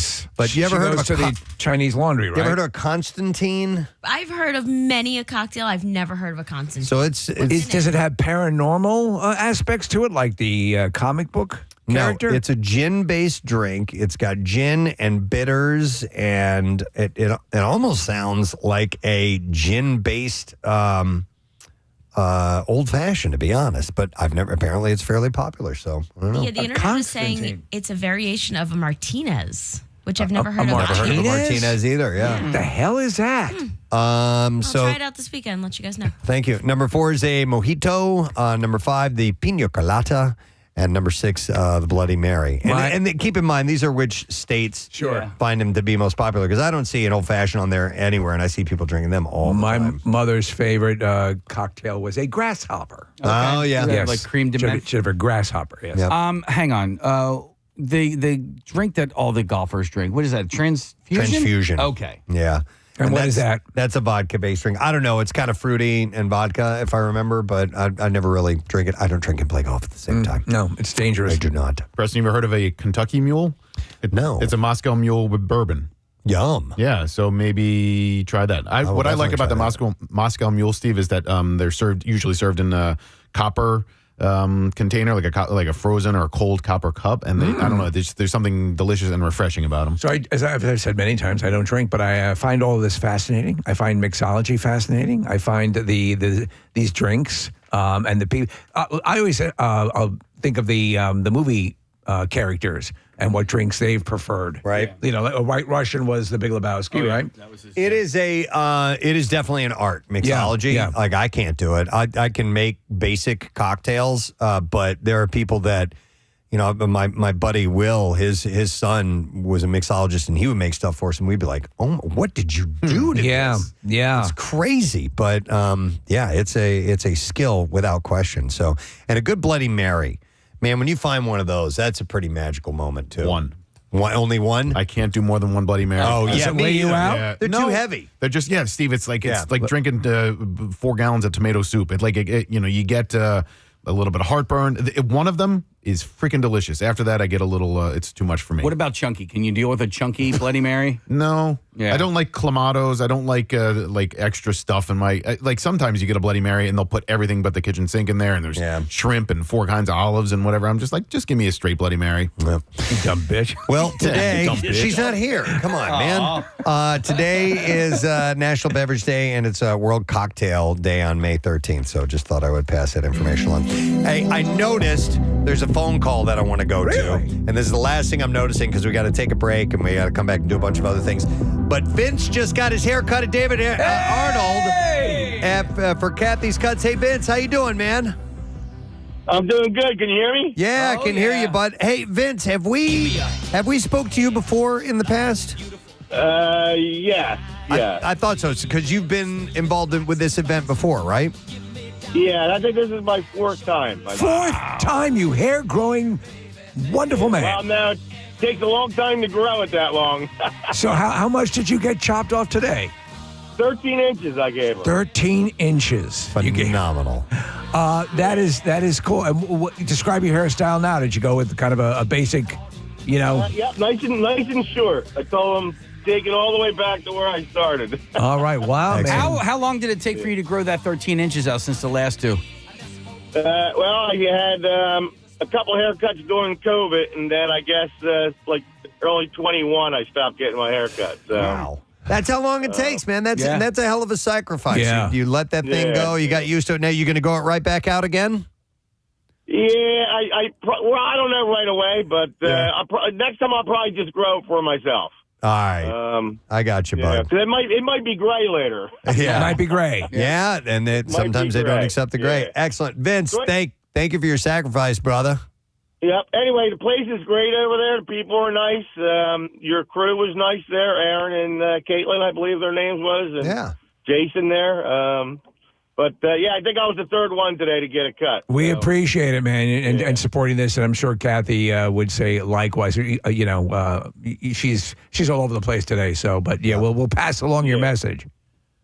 No problem. I just wanted, like I said, to give you guys an update. You guys are great. Love it. Thanks, Vince. Appreciate it. So, he's over. He went over to Jenkintown. Yes. We'll check in there with Aaron a little bit later on. Jackie Bam Bam will be in Mount Laurel, and Kathy is on her way to Gravity in Ambler as we speak. So what we will do is take a break. We'll come back in a second. Don't forget, we have Good Money It coming up, too. Your opportunity to win $1,000. That's on the way with the Bizarre File. And we got to talk to our friend Jen from the Red Cross because our blood drive is coming up. And we have Coolest Teacher taking place. Hatboro, Horsham High School in Horsham, PA. You guys get to vote. Text the word teacher to 39333. There's a bunch taking place today. So we'll break and come back with more. Stay with us, please.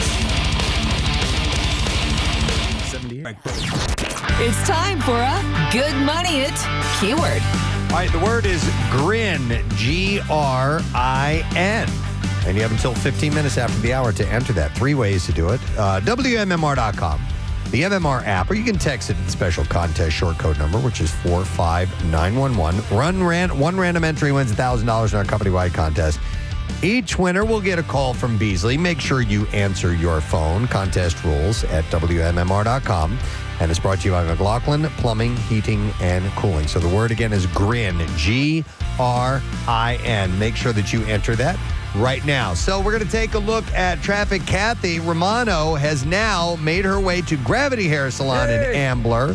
Kath, can you hear me? I can hear you. All right, what's going on so far traffic-wise this morning? Blue Route northbound jams 95 to the Media bypass on the southbound side. The Mid-County tolls to the Schuylkill and then Broomall over to Media. 95 southbound, heavy Cotman to the Vine. Once you get to the Vine westbound, you're jammed the length, and then on the Schuylkill Expressway eastbound, that's backing up 202 into Belmont, the Boulevard to the Vine westbound, Bear Avenue to South Street, City to Belmont. Pennsylvania Turnpike westbound, slow Virginia Drive to Fort Washington. I did sit through that delay on my way here, but it actually wasn't too bad coming over here. This traffic report brought to you by AAA Car Care. Save up to $150 on select sets of 4 tires now through May 31st. Only at AAA Car Care Centers. Details at AAA.com/mycar. And that's your traffic on 93.3 WMMR. Thank you, Kathy. So, yes, it's Kathy's Cuts. It's happening as we speak. Kathy is at Gravity Hair Salon in Ambler, and you've got a friend with you this morning. I do have a friend. Jennifer Frederick from Fox 29 is here with me. Hi, guys. I was worried that you wouldn't get here in time, but I forgot you are the queen of traffic. Right. So I just took all the back roads and weaved my way through and got here. I mean, really, I really did make good time getting here from Mount Laurel. Yeah, Jared, the camera guy, was like, yeah, we'll see her at like 9:27. Wait, and guys, speaking of Jared, I have to tell you what Jared brought me. A straw in case I want to make armpit noises. It's from Jared. Yeah. We're sitting in the Wawa parking lot listening to you guys earlier this morning, and you guys were talking about the straw. And Jared's like, I got to go back in there and get a straw for her. I'm like, that's not, we're doing Kathy's Cuts. Right? We're good for the kids. We're not doing, and we are doing that. You should do it. Yeah. The kids would love it. The kids love farts. Hey, and guys, just so you know, when we walked in before Kathy got here, there's a couple. Can I tell them what's going on? Yes, definitely tell them. The fiance is crying because the dude, Michael, who's done this 3 times, is cutting his hair. And he, in one of the ponytails, it's 17 inches. 17 inches. And he said, like, he's done it a couple of times. You get an email back from Wigs for Kids, and then he got an email that it was made into a wig. Yeah, so I didn't realize that, guys, but our donors, if you can fill out a form, and if you want to be recognized for your donation, a lot of people, pass that up. They're not looking for any recognition, but if they do fill out this paperwork, like he was saying, they actually update them when the hair is used and put into a wig, and then when the hair is distributed to a child. That's amazing. Cool. But wait, yes, so the fiance is tearing up and She's crying, and he's completely fine cutting 17 inches of his hair off. He's like, cut it all off, babe, and quit crying. They're going to wait 4 years so that it can grow back for the wedding. So they're getting married, and she wants him to have long hair, so they're getting married in a few years, and he has to grow his hair out for the wedding. She said or she's not getting married. Wow. I don't want to be presumptuous, but you know me. Well, yeah. I think they should get married like in your studio. Okay. Yes. We'll absolutely do it. Yeah. And it's like 5th time's the charm. Okay, maybe. I don't know. But she said she didn't want to marry him if he didn't have long hair. No, I'm saying they get married, take a picture. And then we'll cut it. Yeah. Hey. Okay. All right, is that him? We're looking at video right now, by the way. We're zooming in him. on this. So that's him? Okay. That's him. Michael. Got a Look, long he's beard, happy. too. Wave to everyone. Hey, Michael. What's up, And then Michael? let's show your crying fiance. There she is. Where is You're she? not crying anymore. Oh. No tears or streaming, just a little welling in the eyes. Okay. Just a little welling. Oh, man. See, people are making these little sacrifices. It's a wonderful thing to do. And that's what's great about this event is that people are, giving up their own body for this whole thing. How much? How long is your hair, Jen? That's cute. That's cute. My hair's not long enough. No, not nearly And long the other enough. thing we did say is the male transformations are so much more good for TV. But they do, because they just look so, like, I don't know, so put together. And I just love that look. So I think that the transformation for the men is amazing. So you guys are getting turned on, is what you're saying? No, Steve, stop it. Not till the straw farts start. Not till the straw fart. That's how you reel the guy in. Right. Look, this is the Wawa straw. Do you want to see Kathy do it for you? Do it, Kathy. You want to see Kathy do it for you? She's Actually, so good. just put on Fox 29. When's your next hit? 8:45. We're going to do it on Fox. Yeah, do it then. All right. I think she's going to need a firmer straw. Remember, we use these guys. Yeah, these but real she's, firm as we bendy said, straws. she's the Dizzy Gillespie of arm farts. So This is I true. think. All right. I think those are the special smoothie straws that they have. They might work. Jared was good. They might work. All right, Jen, thank you for coming to our event. We appreciate it. We love you. Jared, we'll see. I saw you in the background there, and everybody jumping behind. And Kathy, we'll check in a few, okay? Sounds good, yeah. Kathy's Cuts continues on. Been several years this event has been taking place and still doing wonderful success, and thanks to your efforts. If there's a way to calculate in feet how long. It's got to be a lot. Yeah. It has to be to the moon and back, probably. I don't know. All right, we have actually another person we're going to talk to, but we need to do the bizarre file first. So here we go. WMMR presents Preston and Steve's Bizarre File. Brought to you by A.D. Moyer and their trusted experts since 1939. A.D. Moyer Lumber is your professional source for decks, windows, doors, kitchens, millwork, and more. You can visit them on the web at admoyer.com. I'm leading with a tragic story, and there are very few details about this as of now, but a person has died after falling from the Ohio Stadium during Ohio State University's graduation ceremony on Sunday. Man. Yeah. The release said an individual fell from the stands. They are deceased. This is according to an OSU spokesperson. They said we have no additional details to share at this time. Police and university officials released no additional info about the death as of 6 p.m. yesterday. The commencement continued uninterrupted as news of the death spread through the crowd. Students leaving the ceremony walked past the area where the body fell, still cordoned off by yellow crime scene tape. Wow. People in the stands and some students at the commencement were visibly upset as the word made its way through. So I don't know if it was a student or a parent. Would probably be like a family member, right, in the stands? Yeah, I don't know, but that was a terrible tragedy. Oh, jeez. We'll move on to something else. A 21-year-old, and this is not a repeat from last week, a 21-year-old Kansas steakhouse employee has been arrested for allegedly contaminating food with bodily fluids. Oh, man. For nearly a month now. Again. Yeah, Jace. I'm going to make some horsey sauce. Jace Christian Hansen was taken into custody after he received a tip from the FBI late last week. He was arrested and charged with one felony count of criminal threat after detectives spoke with the management at the Hereford House about their suspicions. Hansen had allegedly been intentionally contaminating the food between March 26th and April 23rd. District Attorney Stephen Howe explained, saying there were bodily fluids placed on the food. And by virtue of that, we're asking the public to reach out to us so that we can see the extent of the damage that was done. So what's your best guess? Is that an act of revenge or is that some sort of kinky sex thing? I think it's a kinky sex thing. He also said that officials cannot say how they believe Hansen contaminated the food. Oh, we know how. The news has left longtime customers shocked and worried about who was being targeted. I thought that was it. Hereford House management was assured people that necessary measures to ensure quality food have been taken after the accused was arrested. We want to assure everyone you can't get pregnant that way. They said once authorities arrested the individual, we immediately took all measures and steps to thoroughly clean and sanitize the kitchen in accordance with the health department guidelines. The accused is currently booked with a bond amount set at $100,000. Yep. A California school district fired its superintendent through a school board vote last Tuesday after an investigation into her conduct in November. Students on the Del Norte High School softball team allege that Superintendent Marion Kim Phelps threatened their graduation privileges over a perceived slight of her daughter who was on the team. Now, it gets pretty silly here. They addressed the school board at a meeting alleging that Phelps believed the group had not clapped loudly enough for her daughter. What is this, North Korea? After a softball awards banquet last May, students say Phelps called and texted some of them late that night, accusing them of not clapping for her daughter at the ceremony. Phelps then threatened to revoke their graduation privileges if they didn't apologize to her daughter. I will have all of you killed.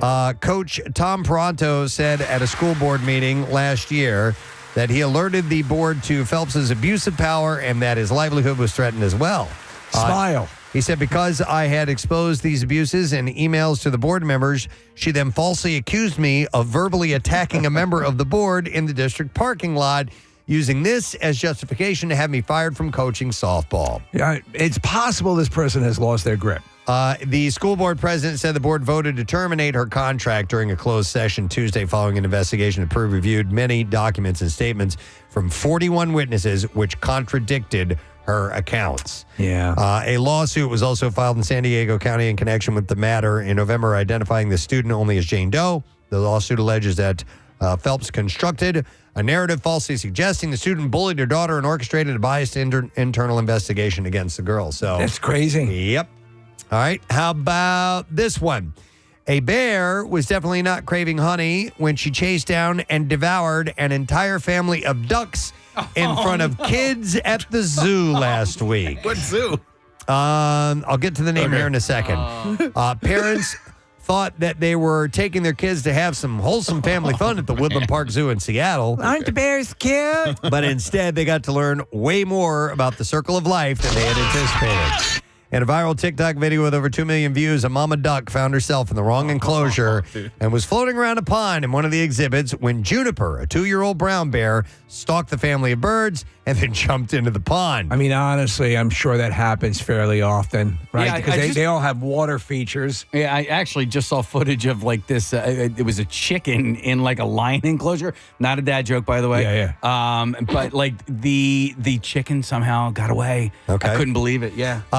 Well, the bear reached out and grabbed the first duckling and took a big bite. Aww. And she then cornered a second duckling and began... That is not bad. That is...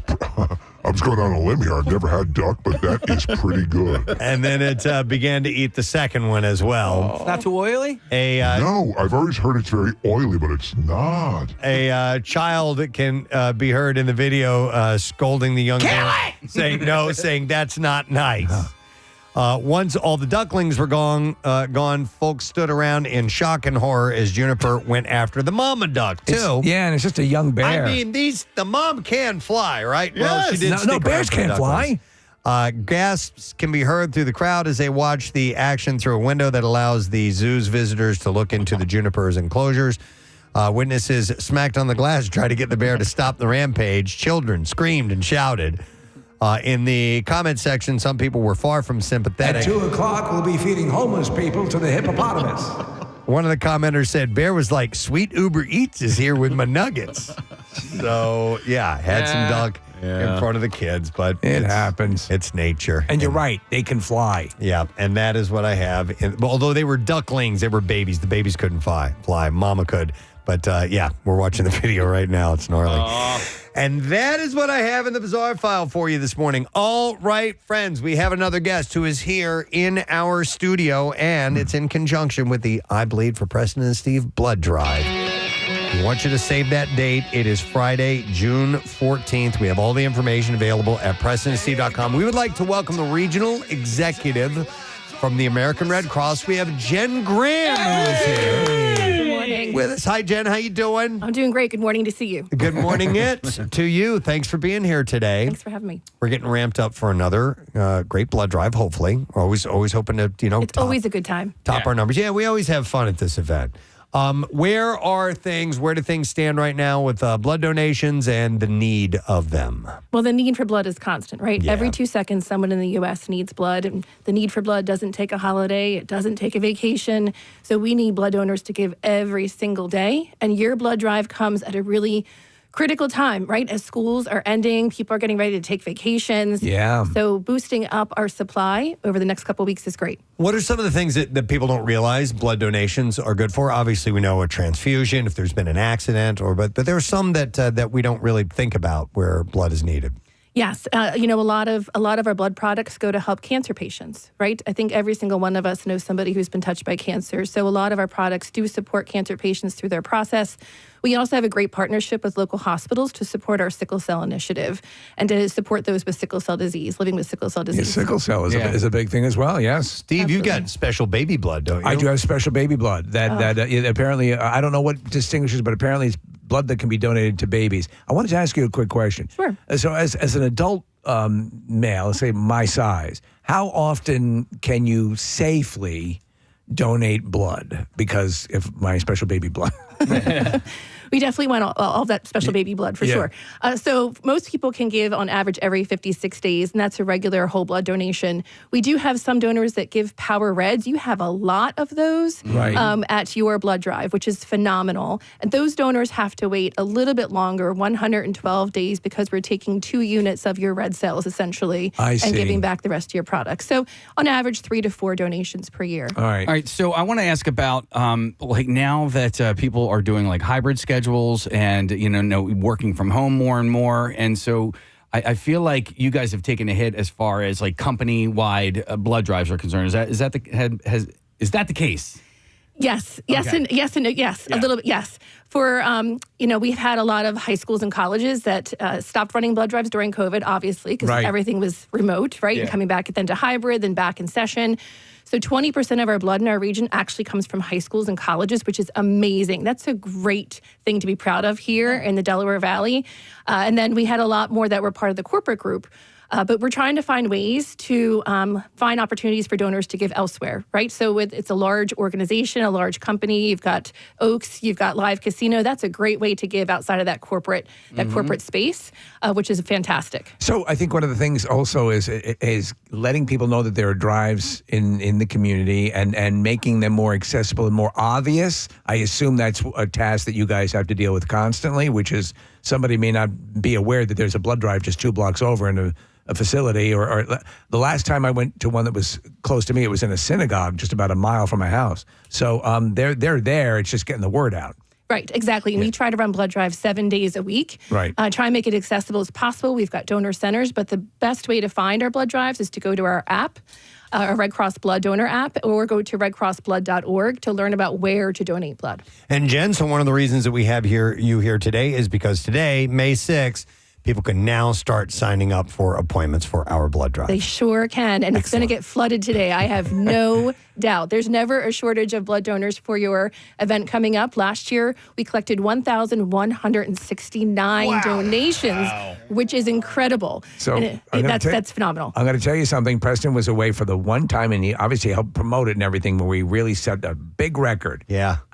I really feel like we can supplant that this year because I think everyone's eager to do this. So out of the gate, if we can get a whole bunch of people signing up, that'll bode well for the rest of it. And we can do it. Yep. Oh, I have no doubt that you can. I mean, your blood drive is legendary, 19 years strong. Yeah. You will hit this year 20,000 donations. What? Yes. Wow. So far, I think it's 19,954 donations. Wow. That's over 50,000 people that have benefited from the blood drives that you host every single year. Right. Is there a way to obviously check the that in people real donate. time? Like people making donations, could we count the 20,000th person that walks through the door? It's interesting. We've been talking about how to figure that out because you're at 2 different locations, right? Oh, so we're right. going to have to see what we can do that day to kind of navigate through that. But regardless, 20,000 donations will be celebrated on June 14th for Preston, sure. A gold poop knife. Oh, yeah, that's what we should award them. Yeah. Possibly. For the 20,000th donation, that would be incredible. So Friday, June 14th, that is when the blood drive is. We will be broadcasting live from Oaks at that particular location.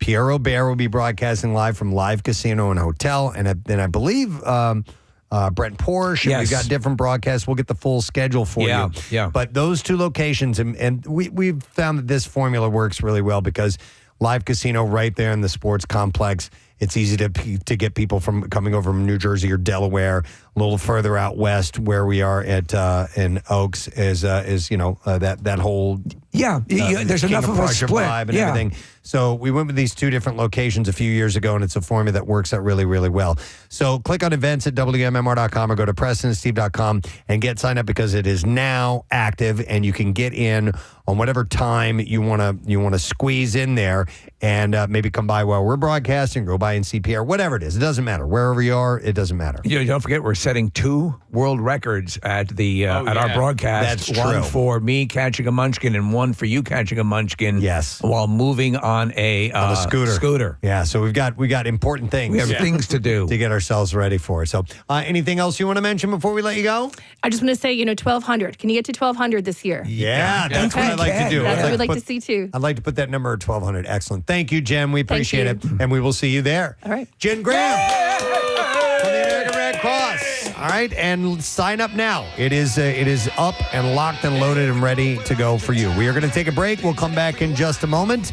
We'll check back in with Kathy for Kathy's Cuts. Maybe Jackie Bam Bam. Not sure if he's in place yet or not, but we'll find out. Stay put. We'll be right back.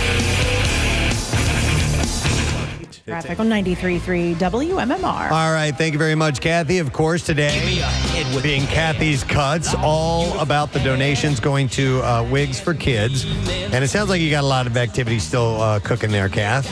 Yeah, lots of activity. All of the chairs are full here at Gravity. And keep in mind, I forgot to mention this too. These stylists that come out and do this, they donate their time. Like, they get up early, they come here. They're not getting paid to do this. They're doing it for free. And, obviously the salon's donating their space and their chairs. So thank you to all of them at all three hair salons. But yeah, everything full here. And that guy Michael we talked to you about last time, he's almost finished. They're kind of shaping up his beard a little bit, and then we're gonna do a reveal and after on Fox 29. Excellent. And by the magic of radio, we're going to go back to another location, Vibe Salon in Mount Laurel, New Jersey. Jackie Bam Bam, are you there? I am here, guys. Good morning. Yep, this is my office, the Vibe Salon, Route 38. I don't know if Romano knows there's a Target right behind me. Oh, well, she was there earlier. I don't know. Kath, can you hear Jackie at all? You know what? I can, but he was very low. What did he say? He said, did you know there was a Target right by Vibe Salon there? No, I didn't see that. That would have been a problem, Jackie. I can't believe it. Wow. Yeah, I set my alarm, and Kathy's texting me like, are you at the station? I'm like, no, Romano, it's Sunday. I'm going to Vibe Salon. Duh, I'm here. I like the duh. Yeah. How far are you? How far is your home from there, Jackie? I'm about 10 minutes from here. Okay. That's a good one then. No problem.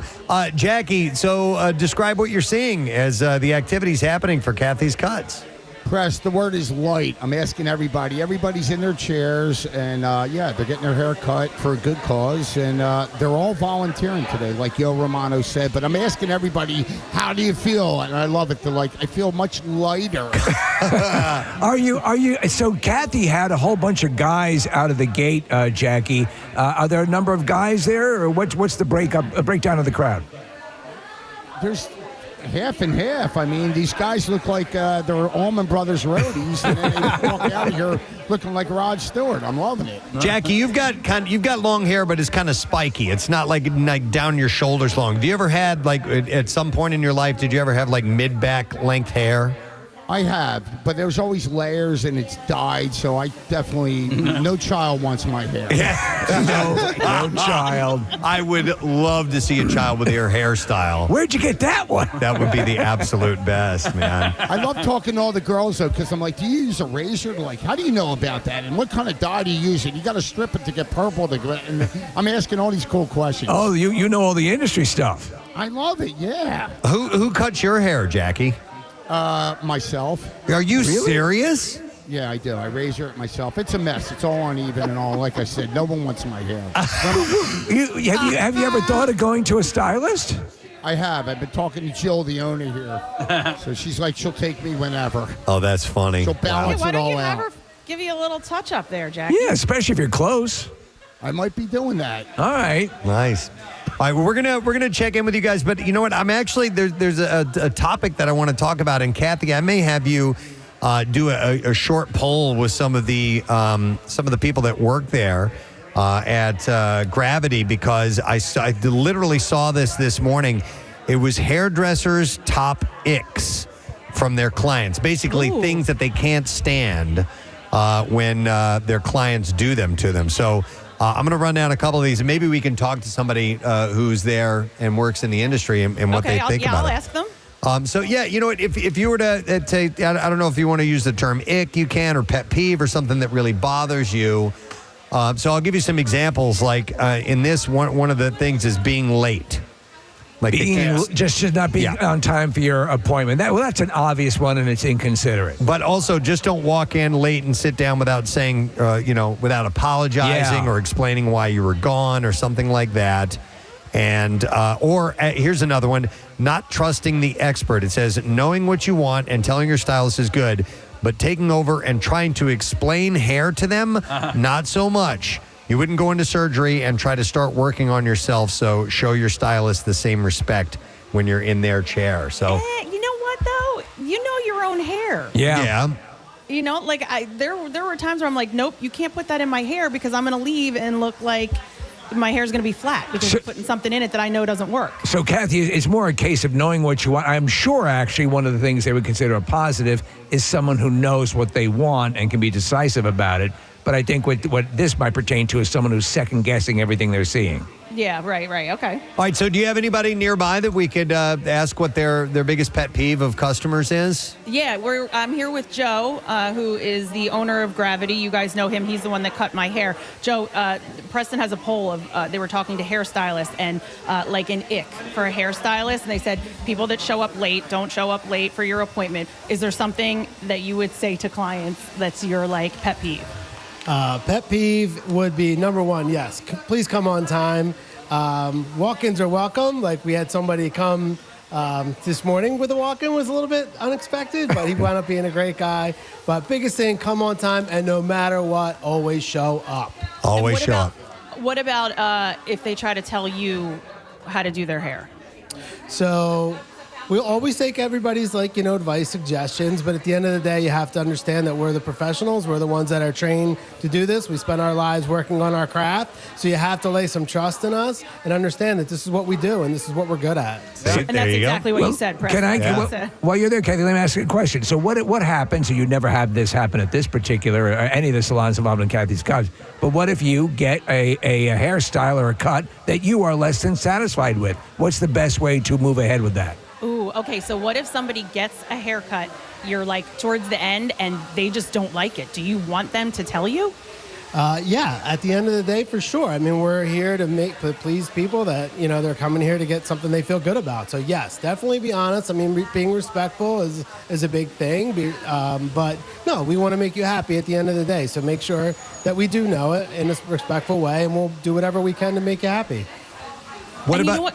Go ahead, Kath. No, I was going to say, and a lot of people, when you find your hairstylist, like you stick with them for a really long time. So you end up having a relationship with them and they kind of know what you like going in, every time you go in anyway. So can I ask another question here? So maybe it's on the list, Preston. I would assume that an ick for a stylist would be showing up with dirty hair. That's on this list. Yes, it says to wash your hair. It says they don't want to touch your hair if you haven't washed it in weeks, or it's dripping with sweat because you just came from the gym. Right, yeah. So that would that's definitely something that we stress for this event, because Wigs for Kids, when we send the hair there, it has to be clean. They're talking about dirty hair. Is that a pet peeve when people show up with really nasty hair? The pet peeve is when people say, "Oh, I don't need a hair wash." Yes, you do.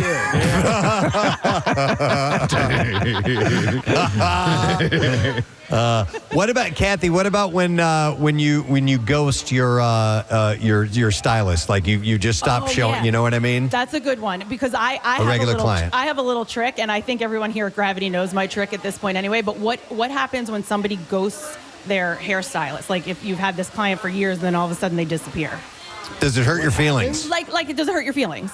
It would be nice to know why, but I mean, it doesn't feel good when anybody goes somebody, especially when they've been with us for a long time. But it happens; it's part of of what we deal with, so can't hold on to it too bad. And my trick is, and I'll just throw it out there because I don't really care, is if that ever happens and I run into my stylist or my nail tech or whatever, I'm like, "You were booked. I had a book with somebody. You were all booked up." So I've heard, Kathy, that you use that must be my twin sister. Oh, yeah. That too. That She's works. a real bitch. All right, here's a few other things. Lice. It says do not ever show up with lice in your hair. Seems like an obvious, right? Obviously, you would think so. I bet you they detect it more than I mean, they'll have to tell their client. Has that ever happened? Ask the owner, Kathy. Yes, Joe? Yeah. Have you ever done hair and found lice and had to tell them? Yes, we definitely have done that. Actually, one story I remember was all three kids came in for a cut. It was like the day before Thanksgiving. We quickly realized that all three kids had lice, and we had to send them home. Obviously, they had to leave immediately, and the mother, in shock, was like, "Well, what? I can't leave." She's like, "I'm having Thanksgiving dinner tomorrow." And we kindly said, "I don't think you are." Yeah. You got lice. God, we've had lice in my family It's a a couple nightmare. times. It is just a royal pain. It is just it's the worst. It takes forever to get rid of them. How long does it take to get rid of lice? Usually, Well, you can think you're rid of it, Yeah. and then like a week later, surprise, Why? they're back. There's It's like centers that you can go to that will take care of the lice for you. Kathy, there's one in Doylestown that we went to because it happened to us, and they do this intensive hunt through your hair and Really? pick everything out. And they use superheated, like blow dryers that are really, really hot. They actually was hard to sit through for me personally. What do they call them? Nits? But nits are the eggs that they lay that are attached to your hair, which is just lovely. Kathy, have you ever had lice before? You know what? Knock on wood, we have never had lice in my house. You would set your hair on fire. I bet if you. Just dig my grave at that point. Yeah. Here we go. Yeah. All right, here are the other pet peeves. These are icks from hairstylists. Don't be gross, it says. Stylists have clients do some nasty things in their chair, like picking their nose. Oh, come on. Come on. That's just, While they're getting their hair blown dry. It says everyone can see it. Make sure that you don't do it. well, because you have the thing over you, it's easier to pick your butt. That you can root around in your crotch all you want. They don't know what's going on. It's At least absolutely. I don't think they know what's going on. They don't want you to do things like canceling last minute. At least give somebody a couple of hours. Yeah, you gotta be. Heads up. I wonder if this happens, Preston, because we talk about having these, what do they call it, the smock, the apron over you? I wonder if guys ever diddle themselves? Absolutely. Listen, I don't know why you had to ask that question. The answer is yes. Everyone here, Kathy's saying, yeah, of course. Ask Joe if he's ever heard of any stylist catching somebody playing with themselves underneath the apron. Well, I had Kara, the other owner. I was going to ask her, but I'm not asking her that question. They want to know if anyone has had a guy in their chair with the cape on him and he's underneath maybe diddling himself. Not in my chair. Exactly. No, Not in his chair, but has he ever heard of it? Have you ever heard of it? We've definitely had some creepers in here with Yeah. very attractive girls that work here. So through the years, I've had to police some things. I could say that. I would imagine, right? And he brought up the reason. They have a very attractive staff, and guys are going to creep. Yeah. Well, especially whenever you come to these hair salons, like all the girls that work here are so gorgeous. Yeah, there you go. Definitely. All right, and we were going to talk to who, Kathy? I had Kara, the other owner of Gravity Hair Salon. If you had any other on that list. Yes, here's one. Here's the next. See if she can, if she has any comment on this. It says invading their privacy. It says just because you tell all your secrets to your stylist doesn't mean that they want to confide in you. They're not fans of clients asking inappropriate or personal questions, and it can make things get pretty awkward since they can't exactly walk away while putting all those foils in your hair. Okay, so when you have a client come in, sit in your chair, maybe they give some personal information, they kind of chat with you. How do you feel if they then ask you personal questions? Do you share personal information or do you try to stay private? It kind of depends how well I know them. If I have a good relationship with them, I'll kind of give them bits and pieces of my personal life, but I tend to share. So I think, I think that goes back to you have clients in your chair that you've been seeing for years. Yes, absolutely. That you build relationships with, and they're friends. So you're talking, if you have a friendship level, but I assume it takes a good long while before you're giving them banking information. She's laughing. Yeah, she agrees. Okay. Well, I don't know, Kathy, was it a hairstylist that you have told us some stories about sharing personal information No, shush. It's not a hairstylist. Stop Okay. it. All right. I'm not going to divulge any of that. What? She did she does know what I do for a living, and she was like, obviously I would never use her name, but she was like, go ahead, you can. Let me double check with her again before we Some give that crazy ass stories. Yeah. When I get my nails done, it's like a soap opera. It's nails. Okay, that's what it is. Okay, there you go. All right, here's another thing. It says, if you try to negotiate a price, that can be a turnoff. It says, would you ask your therapist to give you a discount halfway through your session? Probably not. So unless you want to give your hairdresser the ick, don't do it to them either. Have you ever had someone ask to kind of negotiate the pricing on what you're doing? Yes. And does that go or no? No, it doesn't go. The prices are set. Yes. I wonder what makes it. So let me ask this question on tipping and doing that. So what is a good standard rule of thumb tipping for, obviously if you're very happy, I'm sure everyone is always very happy there at Gravity, but what is the average base tip that makes sense and is not insulting to your stylist? What's the average tip that makes sense and, isn't going to insult the stylist? Most people tip 20%, just like at a restaurant. Okay. All right, now, do you tip the owner? Do you tip the owner? She's the owner. Most people do. There are some that still don't. That's kind of. Do you get offended by that? I don't. I've never heard. Wait, hang on. I'm an sorry old to school? interrupt. I've never heard of this. You tip the service person and you tip the owner? No. If the owner, If the owner is your, I got you. Okay. Oh, I Because completely it was- misunderstood too, and I thought I was been doing it wrong Do you for 30 tip years. trash removal? Well, no, because listen. This is how it was explained to me years ago. Was that it's the owner, so whatever you're paying, they're getting that. Right, right. When you pay a stylist, they're only getting a portion of that, and then you're tipping them on top of it. But I don't think that really applies anymore.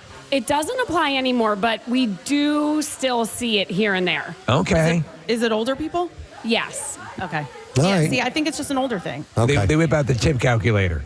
And then the last on this list of icks for people in the hairstyle industry, it says they don't like it when you try to help. It says you're at the sink, the stylist is shampooing you. Don't reach back and try to lend a hand.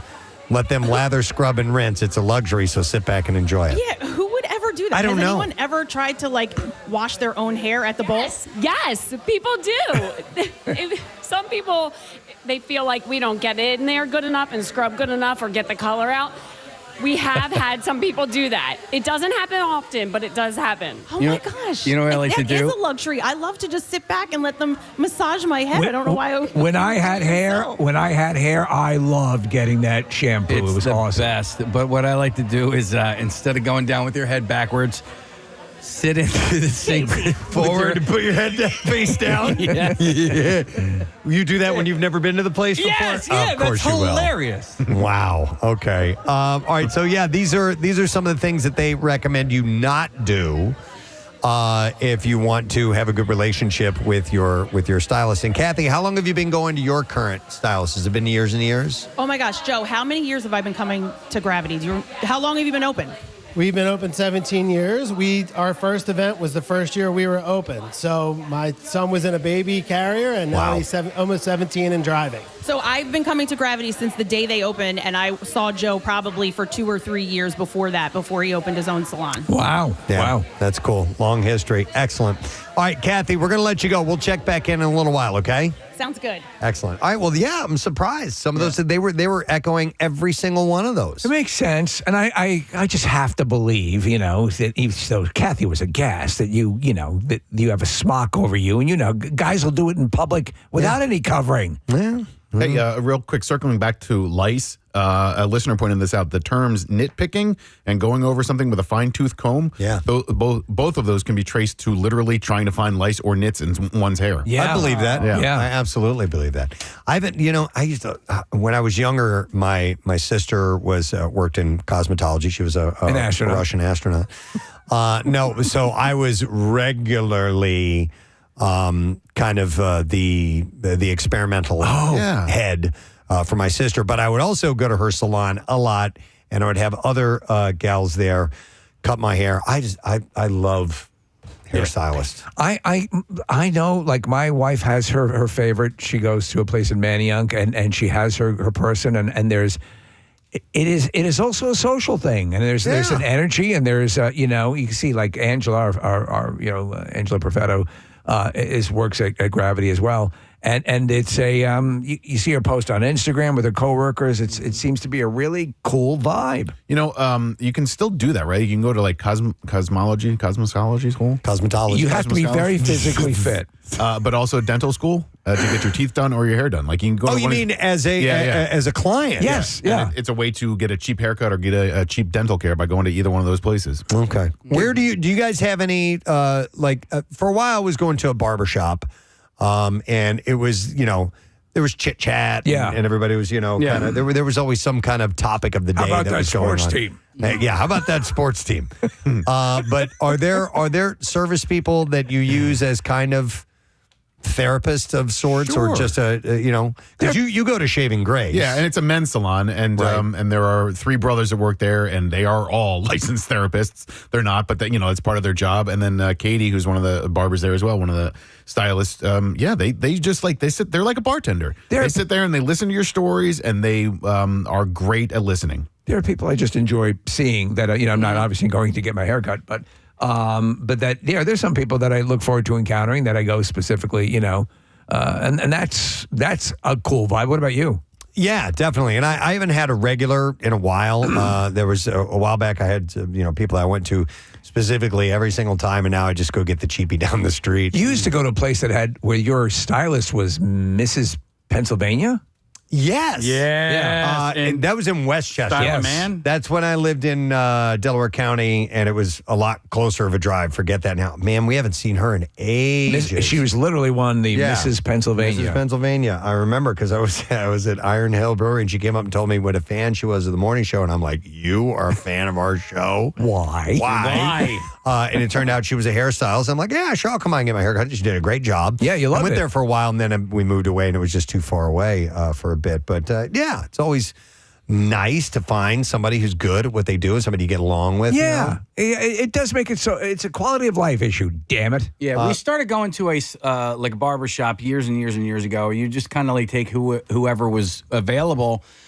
And then after a while, you start going to the same place over and over again. You get to know the people, and then follow them home. Well, no, what eventually happened was Jackie ended up being the person that cut my hair. So I went to Benny's, and by the way, who do you call it? Bill Burns used to go to the same place when he was a kid, but it was in Philadelphia, and he loved going there because at the bottom of the stack of magazines were all the Playboys. Adult magazines. Yeah. The same. My dad went to a place growing up, and I'd go, and I remember waiting for him to get his hair cut, and there were the magazines, and it was the same thing. They were at the bottom of the stack, and I'm like, what? Yeah, what?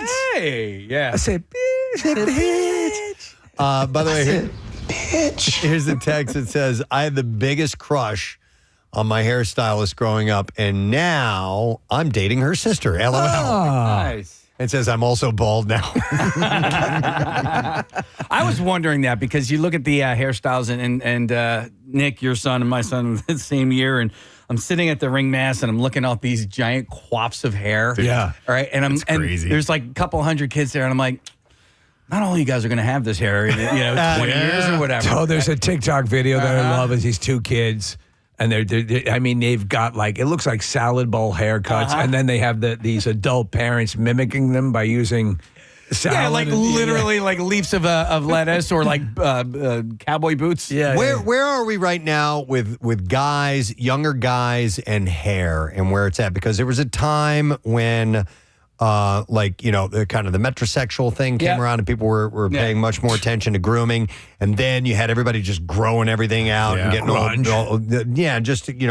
heavy beards, and just the hair was kind of a mess. Where is it now? Well, there's the mullet and I mean, Casey, I don't know if it's the same for Seamus, but for Ben, or a lot of his contemporaries, it's just they just let it grow. And Ben's hair, Ben's got a big head of hair, dude, and he just kind of lets it do whatever it looks like. To the consternation of his mother and myself. But, he's 17, so we let him do whatever he wants. He has very little style, Preston. But I think the reason why he does it is that all of his buddies do it. They're all comfortable having long-ass hair that gets on their eyes, and it doesn't seem to bother anyone. Though people find it hard to believe there was I've had it shoulder length, but for most of my life, I've had a closer cropped haircut. Hang on a second. Kenny, the guy who had a crush on the hairdresser, is now dating her sister. Her sister is on the line. Hey, Kenny, how you doing? It's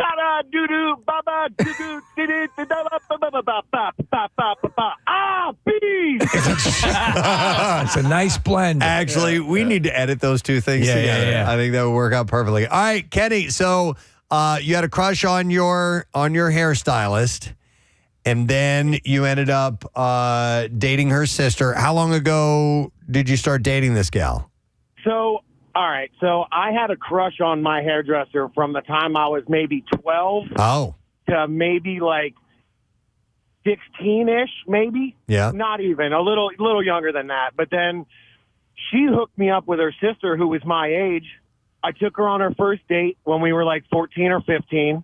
And then we kind of disconnected for a while. She went to a different high school, then went to Westchester. I went to upstate New York for college. And then I think when COVID happened, we kind of reconnected, and now we're all fucking best friends. Oh, wow. Dude. Wow, word. Without the dropping the F word, that's a lovely story. And we're all effing best friends. Yeah. You started the call so strong. It's so good, Kenny. All right, you just thank you for that took story a tumble before the finish line. of love and sex, Kenny. We appreciate it. Thank you. Well, it happens. Yeah, I'm effing her brains out. Oh my goodness. Well, anyhow, this is a great thing that's going on today. I've forgotten what year number. It's 17. 17, yeah. For Kathy's cut. So, Which is, yeah, you're right. and we still have to check in with Aaron, who is over at David Arnold in Jenkintown. Yeah. And she's going to be, making sure everybody's, taking care of business and getting what they need, because there's also the great gift package that you get and all the stuff that comes along with it. So it's not just a great cause. It's a cool thing all the way around for everybody. So we'll take a break. We'll come back in a moment. We'll get into some other things. We'll check back in with Jackie Bam Bam and Aaron and Kathy as Kathy's Cuts is happening this very morning. So stay with us. We'll be back in just a moment or two. Preston. And that's your traffic on 93.3 WMMR. All right. Thank you, Kathy. It sounds like a lot going on there. It sounds noisy where you are. Yes, it is very noisy, and we have I think this. I have to introduce you to this kid. Hold on a second. Let me just get over to where I'm going. Okay, what's your name again? Lincoln. Lincoln. How old are you? 5. 5. And what are you doing here today? Cutting my hair. And is this the first haircut you've ever had? Yep. Are you scared? No. No, he's not scared at all. Tell me, why are you cutting your hair today? Because I wanted it cut. You wanted it cut. Okie dokie. But listen, Lincoln has a microphone at his house. Now, he didn't bring his microphone, and he said it doesn't work with speakers, but I'm going to let him use my microphone, and he's just going to practice a little bit. He wants to be a news reporter when he gets older. So can you here's my microphone, then just practice a little bit. Show me the stuff you do at home. Do the weather. Do the weather. Can you do the weather? I don't remember what I did. You don't remember? It's going to be cloudy with a high of 75 today. Is it going to be cloudy or rainy or sunny today? Cloudy. Okay. And what do you watch the news at all? Yep. What do you watch? Tomorrow at Tuesday, it's still be stormy.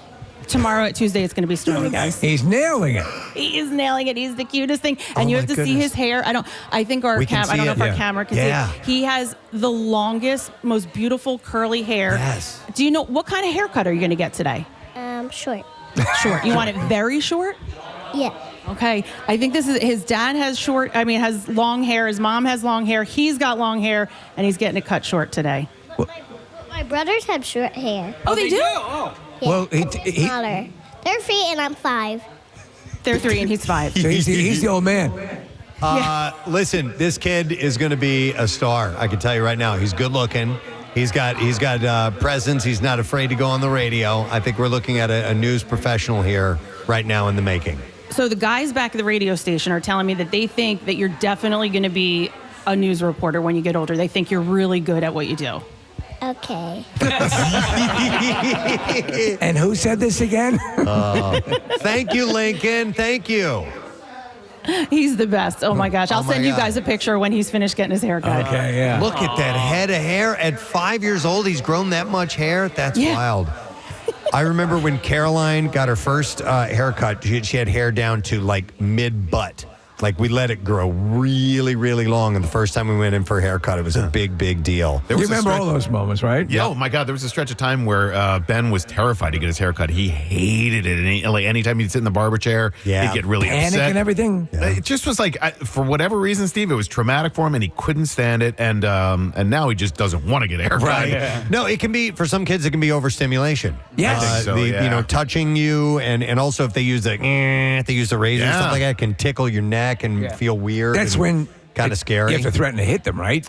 Maybe. No. I don't know. I've seen so many videos, and they're sort of heart-wrenching, and they're sweet, though, in a way where they're sitting in the chair, and they've been excited, and exactly for that reason, Preston, maybe the electric razor goes on, and they start having a seizure. Yeah, luckily we never had that issue, and, just having this conversation right now, it never really dawned on me, but, like, my son and I, we always go get our hair cut together. And it's been something that we've been doing since he was a baby, and he's like almost 17 now. That's very cool. And we cool. still do it. Like every time he gets his hair cut, I get my hair cut. All right, so through the magic of Zoom now, we're going to go to another location. Ooh. We're going to try this. I don't really know. Give me a head with we're going to head over to Jenkintown to David Arnold's salon, and we have our correspondents. If you've been out to events, you've seen this gal at our Camp Out for Hunger and all that stuff. Her name is Erin. I don't even know if she's there. Erin, are you there?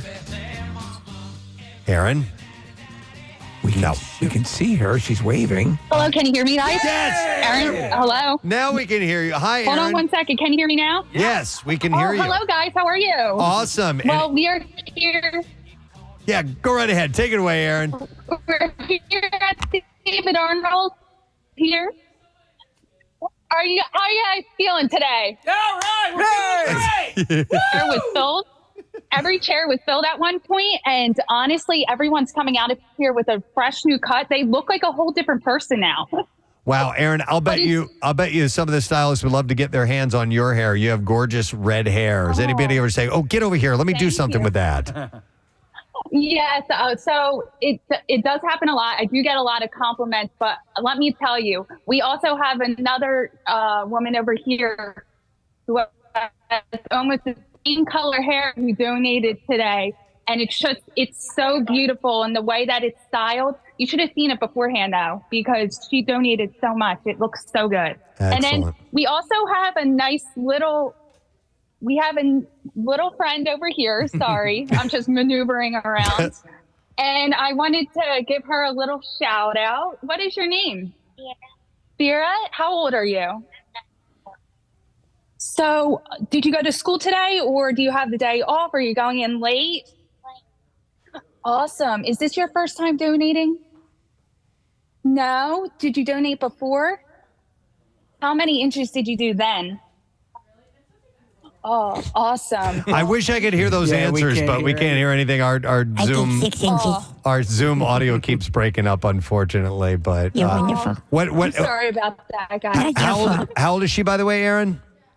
She is 9 years old. Awesome. Now, you tell her that when she goes into school today, she is going to be the superstar in the whole schoolyard. When you go into school today, they say you're going to be the superstar in the schoolyard. But it's awesome. This is her second time donating. Excellent. I'm a huge fan of Casey's. I love it. I love it. All right, Erin, we'll check back in with you in a bit. Thank you for telling us what's going on there, because we got to circle around one more time and go to Jackie Bam Bam. Jackie is in Mount Laurel at Vibe. Jackie, you there, bud? Yeah, guys. That little boy was adorable, Yo Romano. And we just had a little girl in a wheelchair over here. She was 5 years old. Their parents emailed us, and I met them, and it was just adorable. And the girl's name was Karis with a K. Beautiful. So every chair is being occupied over here. And as a matter of fact, you just talked to Erin. She was over here last year with the MM Army and got her hair cut over here. Nice. So I believe that. And I'm with the owner, Jill. And Press, I got to go back to that list you had. She was waving to me like, Jackie, I have this.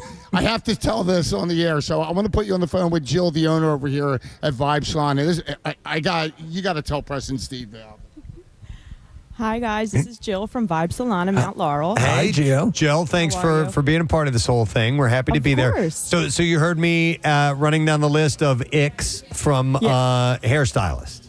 Yes, so Jackie and I were cracking up because as we were going through it, I definitely agreed with everything I heard, but there was one that wasn't mentioned, which is just kind of funny. So I always keep gum and mint at my station because there's a lot of stinky breath. Oh, yes. And you're right around, if you're doing, especially if you're, evening out bangs, you're right in the blast zone. Right up in there. Okay. How do you break say, it hey, to Mayor, them? why don't we have a mint? Yeah, so you try to be clandestine about it. You don't say, man, you are rank. No, but you offer up. Would you like a mint? Why don't you say, you very coy, hey, dragon's breath, before you melt my scissors. Stop giving her coffee. Oh my God! Yeah, so that is what we can do as a client if you're headed in. piece of gum, a mint or something like that, because you don't know. I mean, and also, you may have just drank a cup of coffee, and I'm sure it tasted wonderful, but coming out the other end, breathing all over people. Let this be a lesson to anybody ever.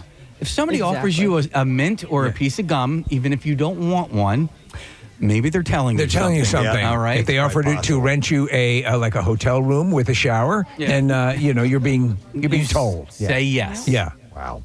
All right. Well, cool. I'm glad this is going smoothly. You guys keep up the great work. We'll check back in a little while. All right. Thanks, guys. Yep. Right. Thank you, Jackie Bam Bam, who is at Vibe Salon in Mount Laurel, and we have Kathy at Gravity Hair Salon in Ambler.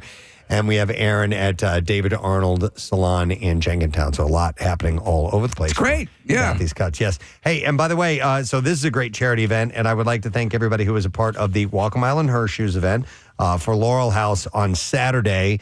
I want to give a shout out to everybody. Brad Smith, the guy who keeps me in line and makes sure that I'm doing what I need to do, did great work. And thank you to, and I wanted to mention this, the DJ Rico and the Party Brothers, for helping out as well, supplying me with the mic and the PA and all that good stuff. Nice. It's always such a great event. I was sorry I couldn't make this one, Preston, but in keeping with tradition, the weather? It rained. It rained. It rained. Right. They weren't really calling for rain until afterwards, and it rained. Dude, it's almost like every year. If it doesn't rain, it's the threat of rain, or it's drizzle. And it wasn't bad. I mean, we did it. We went ahead and did the walk anyway. There was one year where you had to do something family-wise. I forget where it was. And Preston, it was a torrential downpour and driving wind. And so the walk was conducted. We did an actual mile, but did it in the parking garage. Right. The covered parking garage. But it went well. And Mike DeVito, the guy that I remember, I read an email last week because I really slacked and did not promote the event enough.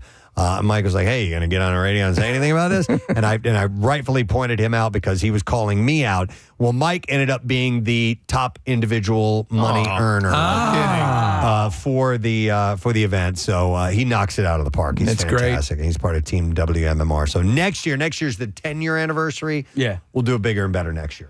Do you use the same shoes every time? I do now. Okay. I finally found the right pair of shoes. Yeah, comfy. Although my left foot was killing me, man. Like, even when we started, I'm like, oh, this is going to be lovely. I bought those flats, quasi-flats. It's got a bit of a heel years ago. It's like a pump, right? Yeah, but feels like a sneaker. Right. Yeah. But and they're comfortable. I'm just like, I think you and I did the ultimate trial by fire was their certified high heels in a gravel situation. Gravel. Yeah. Never again. Dude, I remember seeing, Steve, this woman walking around Epcot Center in, what are those things called? Stilettos? No, not stilettos. No, wedges. Wedges. Okay. And I'm like, how...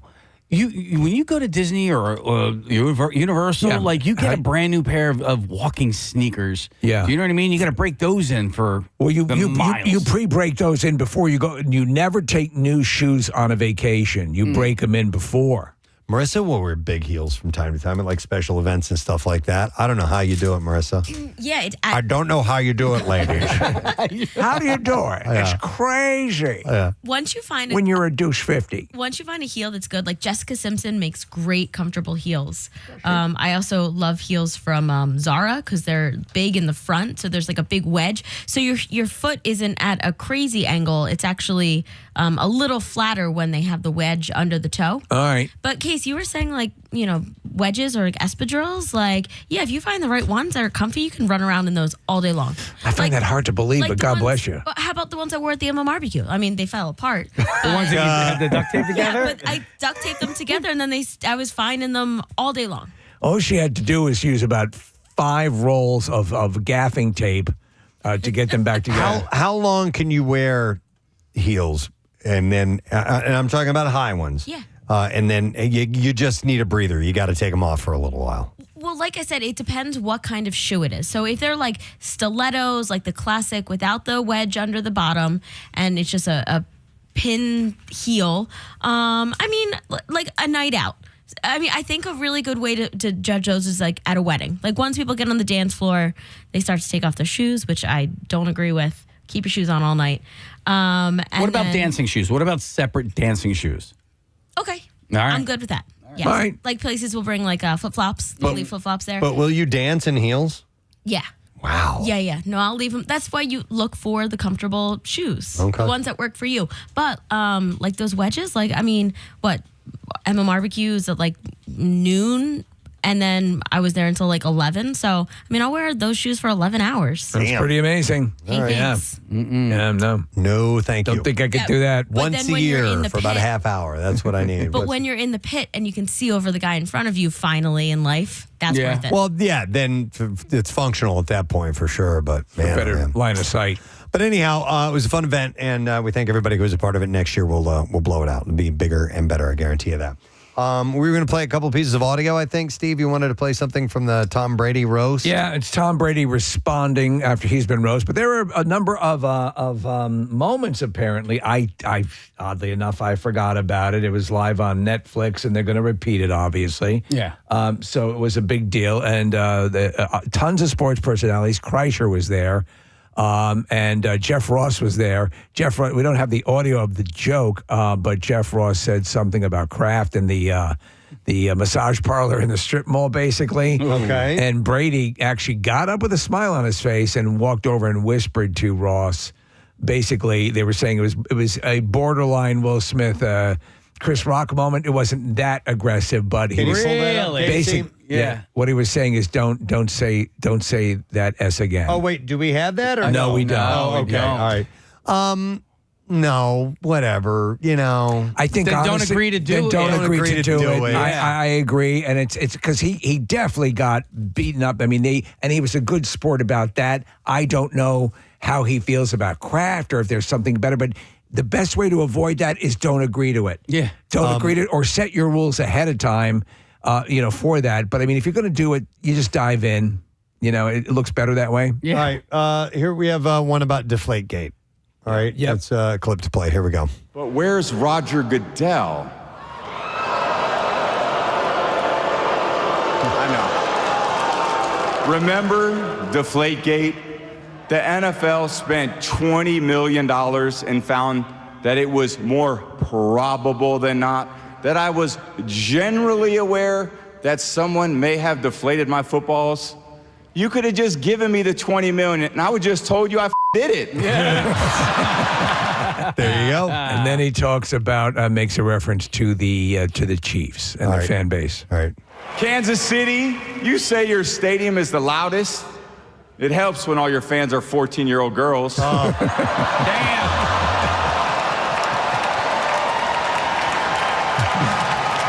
And in honor of Tay-Tay, let's take a look at the Chiefs eras. Terrible for 50 years, good for 5. Shake it off. Nice.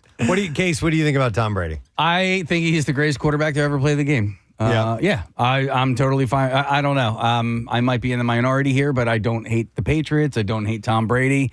The dude is a master, and I got nothing else. I didn't catch any of it last night, but Steve, what happened with Affleck? Because he apparently was just going off and was not making any sense from the stage. So I heard a little bit, Nick. I didn't get the specifics. The other thing that I heard is that Affleck looked like very weird. Yeah. Really? I saw facially, like people were saying, "What's up with him?" You know what's weird is that like when you watch video the next day, because I've seen a few clips on YouTube and it's somebody using their phone to take video of the TV. Right. And so things just look strange. But I heard that Affleck was trying to make jokes and they weren't landing, and he was angry and yelling at the crowd at one point. But all I caught was clips of clips. Tell me, is there an open bar? I'll take advantage of it. You know who was booed a lot vigorously was Kim Kardashian.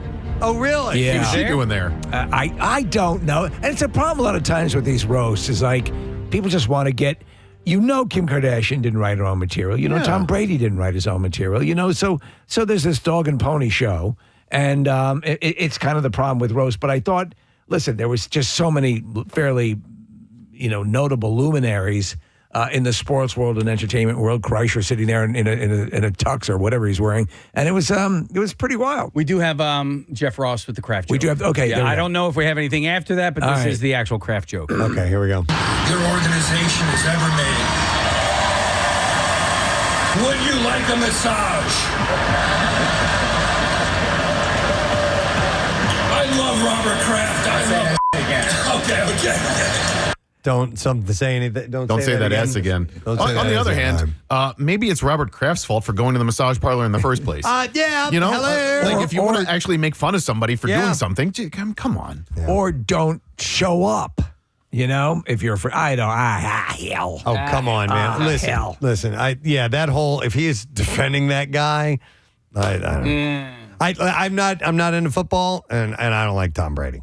It has nothing to do with championships won or what team he plays for. There's something about that dude that I don't like the way he looks. Is he the classic? I don't like, there's something about him. I'm like, I think you're a D-bag. Do you think it's the classic football all-star hero? high school? Not. Had all the girls writing essays for him? Maybe. Nah, not that, because there have been some people that are the greatest of the great, but you pick up a vibe of that's a pretty decent person. You know what I mean? Is there somebody that There's something I pick up from him that's like, I don't like it. Is there somebody that most people don't like who you defend in the world of golf, or somebody that you Phil? No, I don't like all the douchebags. Is he a real D-bag? Is he a D-bag through and through? Yeah, Patrick Reed, a bunch of them. You can tell those guys are douchebags. I don't care if they're great or not. Screw you. Yeah. But I'm trying to think of who in history, like Tiger that has been the villain, but I've gone, well, hang on a second. Right. I don't know. Yeah, Tiger has his detractors, and a lot of that, Steve, I think was born out of the affairs and stuff. You know, yes. That was probably a decade or more at this point, but people still are on him about that. I think Tiger is probably the greatest golfer of all time. I don't dislike the guy, but also, like, it's weird when you take serious opinions about people you don't know at all, you know, because you really are removed from it, you know, and like whatever Tom Brady does in life, and Preston, I don't disagree with you. I'm not I'm impugning your judgment at all. It's just like whatever Tom Brady does, it's not going to affect me one way or the other. So I try to remove myself and care less about who these people are and admire them as athletes, because I agree with Casey. I think Tom Brady's maybe the greatest football player of all time. Like I've had people, like I've always... people that I may disagree with on things, I always take everyone in there on a case-per-case basis. It doesn't matter. A lot of people beat up on LeBron James, but you know, LeBron, he's great. He's an incredible athlete, and we get to watch him in his prime, and been able to watch him for the last 20 years. And I'm appreciative of the fact that I get to watch a guy that good play for as long as he has. So a lot of the blowback, I mean, obviously his... Where do you think it first started with the big blowback with Tom LeBron? Brady? With LeBron? Oh, LeBron he cheats, he flops, he whines, he complains to the refs a lot. But the dude works hard, and he's an incredibly gifted athlete, and he's transformed cities and teams. He won a championship for Cleveland. You know, I don't know. Like, if you hate LeBron, that's fine. But also, you don't know the guy. You don't know what he's like at home. You don't know what he's like with his family, because you're not around for it. Well, so that's what, like, when you were asking about Tom Brady, I was just basing it off of his play on the field only. I didn't know. That's all you need to know. Yeah. Well, I didn't necessarily know if this, if it was a question that went beyond what happens in between the in the sidelines. Right. You know. Well, it was just an overall. I think sometimes vibe. what happens, and I'll freely admit it, like I won't defend. If you are really passionate about what they do and you celebrate what they're doing, it's like, yeah, but maybe I'm trying. Please give me one thing to say positive about this. Well, person. there's a thing called the halo effect, and sometimes we will give it to people because even though they display personalities that might be harsh or they're an a-hole, we give them a pass because of this other thing that we admire about Mussolini, but the trains ran on time. I used to have a lot of admiration for Curt Schilling, I didn't know who he was as a person off the field, and I know what the experience was in 1993 when I went to a World Series game with my dad, and he pitched a 2-0 shutout and kept the Phils in the series, and to me that was like this incredible moment, and so absolutely Preston with Schilling, it was a halo effect, and then I found out from a lot of people voice what an a-hole he is. Yeah. And you hear it over and over and over again. You're like, all right, well, that's probably who he is. Who's the other legendary? Is it Ty Cobb or Ted? Ty Cobb, I've heard, because they made that movie with him, with Tommy Lee Jones. Yeah. And I've heard that they really overly dramatized what an a-hole he was. Oh, really? For story purposes. But how the hell should I know? I mean, he's been dead for 50 years, so maybe he was Ted a Williams jerk. was the other one? Ted Williams, no, I don't know. It was Ty. Okay. I don't know about it was Ty Cobb who had the they'll be Ty. May have been an incorrect reputation for being a douchebag. I remember somebody telling me that one time when I brought him up. Yeah, he's been dead for 63 years, so joke's on Ty. Yeah. Deadbeat Ty. Well, then you have people who've had a bad experience with somebody personally. Right. Yes. And then that changes it completely. You want me to go to this call real quick? Go ahead, yeah. I'll go to Mike. Hey, Mike, good morning. How you doing? Hey, good. What's up, bud? Well, my dad was at a banquet. He was in a painters union, and there was this. We went to go. It was like a meet and greet with the Eagles, and at the time it was Randy Cunningham, and I had a rookie card. Randall Cunningham, you mean? Yes, Randall Cunningham. I'm sorry. Yeah. I was like 4 or 5 years old, and I had his rookie card. I asked him to sign it. He told me, "Go F off, kid." He seriously said, "Go F off" to a kid? Yep, I was 4 or 5 years old. Wow. Hi, and you remember that or? Oh yeah, I'm not even sure if I was having a bad day or something, but he looked like he didn't even want to be there. Wow. Okay. Well, Interesting. Thanks, Mike. You do have to take that into consideration too. Sometimes it's wrong that he did that. There's no. If that did happen, there's no two ways about it. But also, you don't know what might have been going on in his life at that moment. So you're not justifying it. But we all have our less than banner days. I have a friend of mine, a close friend of mine, who absolutely hates someone who is a friend of ours. Really? And I'm not going to say who it is. Who's a professional sports player, and no kidding, got snubbed one time with his son, and just will never ever let that go. And I'm like, yeah, but he's a good guy, and we know him. He's like, no. Oh, I can't wait to hear Write it. it down. We won't say it. I need to. Don't write it down. We're on YouTube. Oh, okay. All right, hold it up to this camera. I'll show Casey. Okay, and then Casey. Yeah. Yeah. Casey, who was it? No. But it can happen. It does happen. Absolutely happen. Right. Yeah. But now, Steve, you got me thinking. Who has the halo effect in your for me that they it went the opposite way one time. So Mike, you guys know how much I love Neil Peart. Yeah. Drummer for Rush. And he was embarrassed by you. No. Well, he saw me smoking weed when I was a teenager, and he was hurt by it. This guy. No, but I had heard about his reputation for being very short with people and very non-fan friendly. And so I was like, oh man, he's a douchebag. That sucks. Yeah. And I didn't find out till years later, and after I read his book and why he stopped. He has he was a very shy person and felt uncomfortable with the fandom. Like people would come up and oh my god. All you had to do is listen to his lyrics, and he just is like, I don't know how to interact in this situation, and it made him feel. And he felt bad about being like that too. Yeah. So, but you can have an encounter and not understand why the person is acting that way, and it may gloss over things a little bit for you or not. So I hate to say this, I despise what he's done, but I mean, Bill Cosby, he's my favorite. He's my man. No, Roman Polanski. Oh yeah. So Chinatown is one of my favorite movies of all time. It is a masterpiece. You cannot argue with what he did and how fantastic a director he is. But it's like, there's separating the art from the artist. Yeah. And it's sometimes you have to do that. I love if you really like the art. Jeepers Creepers, the movie, horror movie, really kind of a really cool vibe. Jeepers, the second one, the guy's also directed Powder, and he's a pedo. So and I'm like, oh man. My son watched Usual Suspects for the first time. Yeah. And Kevin Spacey is incredible in that movie. Bryan Singer is an incredible director. That movie is a perfect movie. And then I had to explain to Ben afterwards. I didn't have to explain to Ben. I chose to. Bryan Singer and Kevin Spacey have both had really horrible accusations leveled against them. Does that make you like the movie any less? I mean, Steve, you don't like Chinatown any less because of who I don't. I still celebrate it and in the moment and in the whole thing. And you don't. The last thing you want to do is say, "Well, I sort of can." No, you can't. It's reprehensible.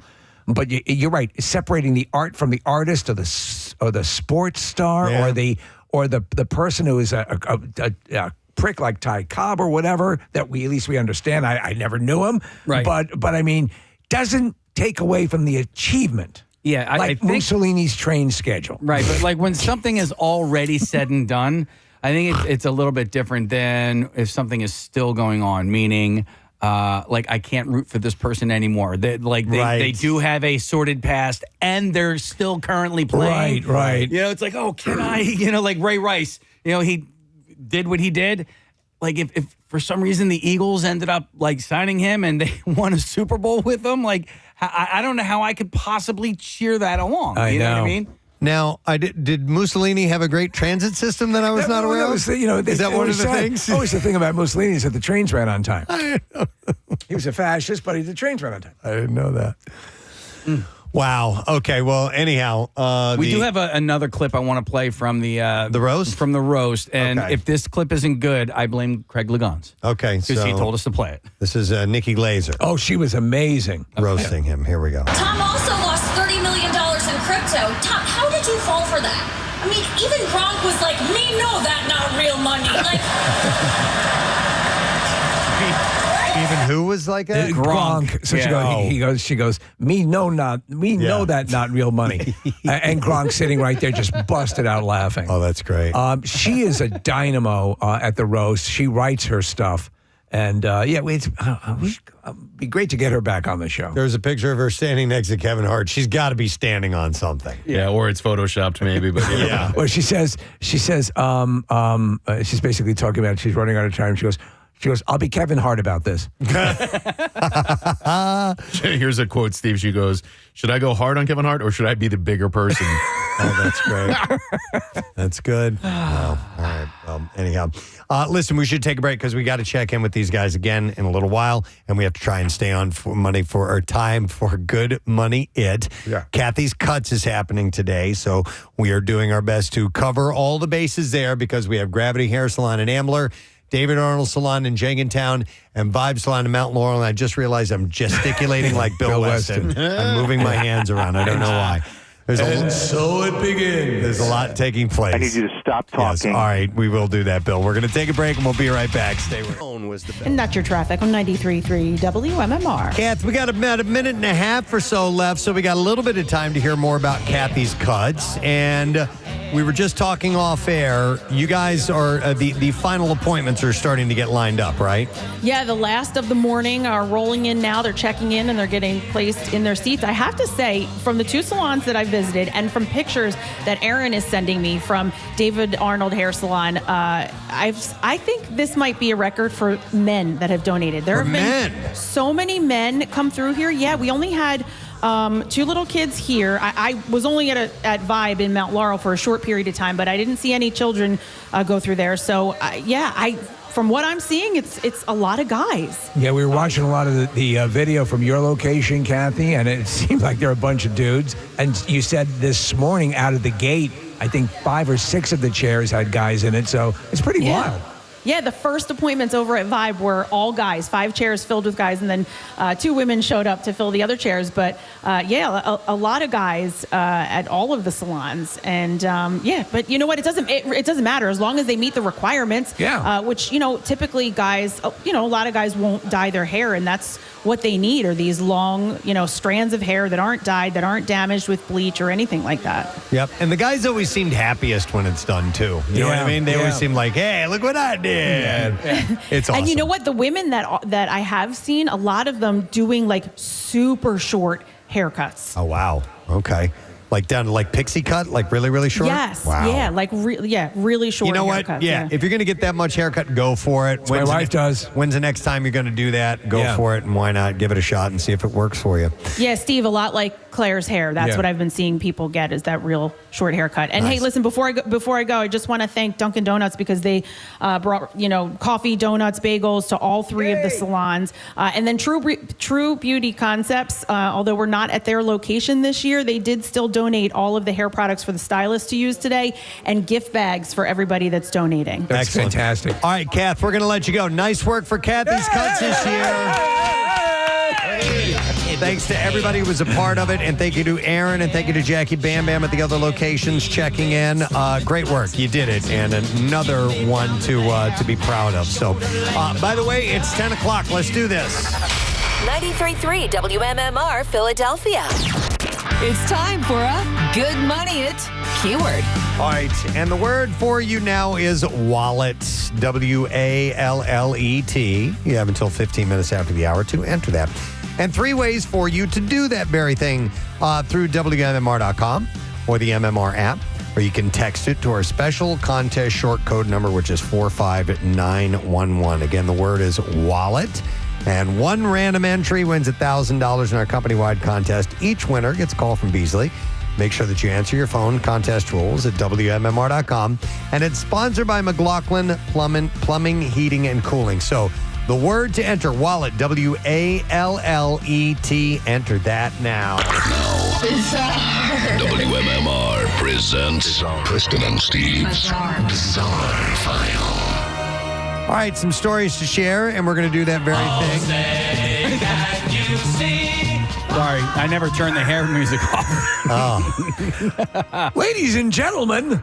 I didn't even know it went into that Me at that neither. point. That was pretty great. Say. Brigadier General Tuftus. All right, a Nevada brothel is offering a 50% discount to adult male virgins who can prove a letter from a mental health professional confirming their, quote, distress due to their sexual situation. So, okay, you have to provide proof that you are totally massive blue balls. Number one, you have to be a virgin, and number two, that it's you have distress due to your sexual situation. Right. So at least they're vetting. The brothel's owner, Madam Bella Cummins, says that she wants to help alleviate the anxiety-inducing condition of adult virginity and provide a safe and private environment for these men to have their first sexual experience. I've always been a giver.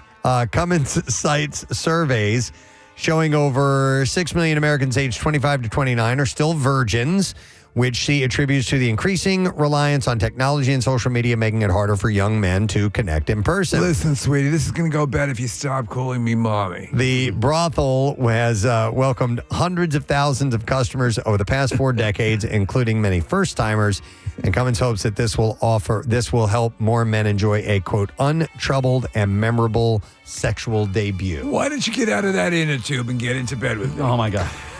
Last year, Rogelio Villarreal, I guess is how you say his name, noticed an ad on his Instagram feed promoting a lovely and cheap pair of earrings, slender, studded, 18-karat rose gold Cartier cuffs lined with diamonds, and the price was just 237 Mexican pesos, or about $13. That seems suspicious. He bought 2 pair, and then sticker shock hit when the price was adjusted to 237,000 pesos, or about $13,000. That pricing error set off what ended up being a months-long legal saga between Villarreal and Cartier. At first, Cartier tried canceling the order, saying that the earrings were unavailable multiple times. Then they offered the man a free gift in exchange for canceling the order as compensation for the inconvenience. Eventually, however, a complaint was filed with Matamoros, the Mexican version of the Federal Trade Commission, and the issue was resolved, and he was able to keep his $13 earrings. That's amazing. That were worth $13,000. Wow. Although no agreement between Cartier and the consumer agency has been confirmed, but that guy hit the jackpot, man. That's awesome. A large number of passengers aboard Condor Airlines flight DE 2515 from Mauritius to Frankfurt all appeared to have caught the same stomach bug. With only a couple of bathrooms available and 70 passengers desperately needing to puke their guts out. As you can imagine how horrible the rest of the flight was. Apparently, though, they were close enough to their destination that they simply kept going until they arrived in Frankfurt, where emergency personnel were already gathered to treat the sick passengers. Now, this happens on ships sometimes. Yes, it does. But you can go to your stateroom and you have a bathroom. You have no such option. This is on a plane. A spokesperson Hey, we're having fun. For Condor Airlines confirmed that the incident did occur and noted that if there was something wrong with the food, it would have originated in Mauritius. Well, I had the lasagna. That said, that they still claimed to not know exactly what went wrong, saying Condor has already initiated an investigation into the case to get to the bottom of the cause and to revive possible measures from it. The condor, we say. Mm-hmm.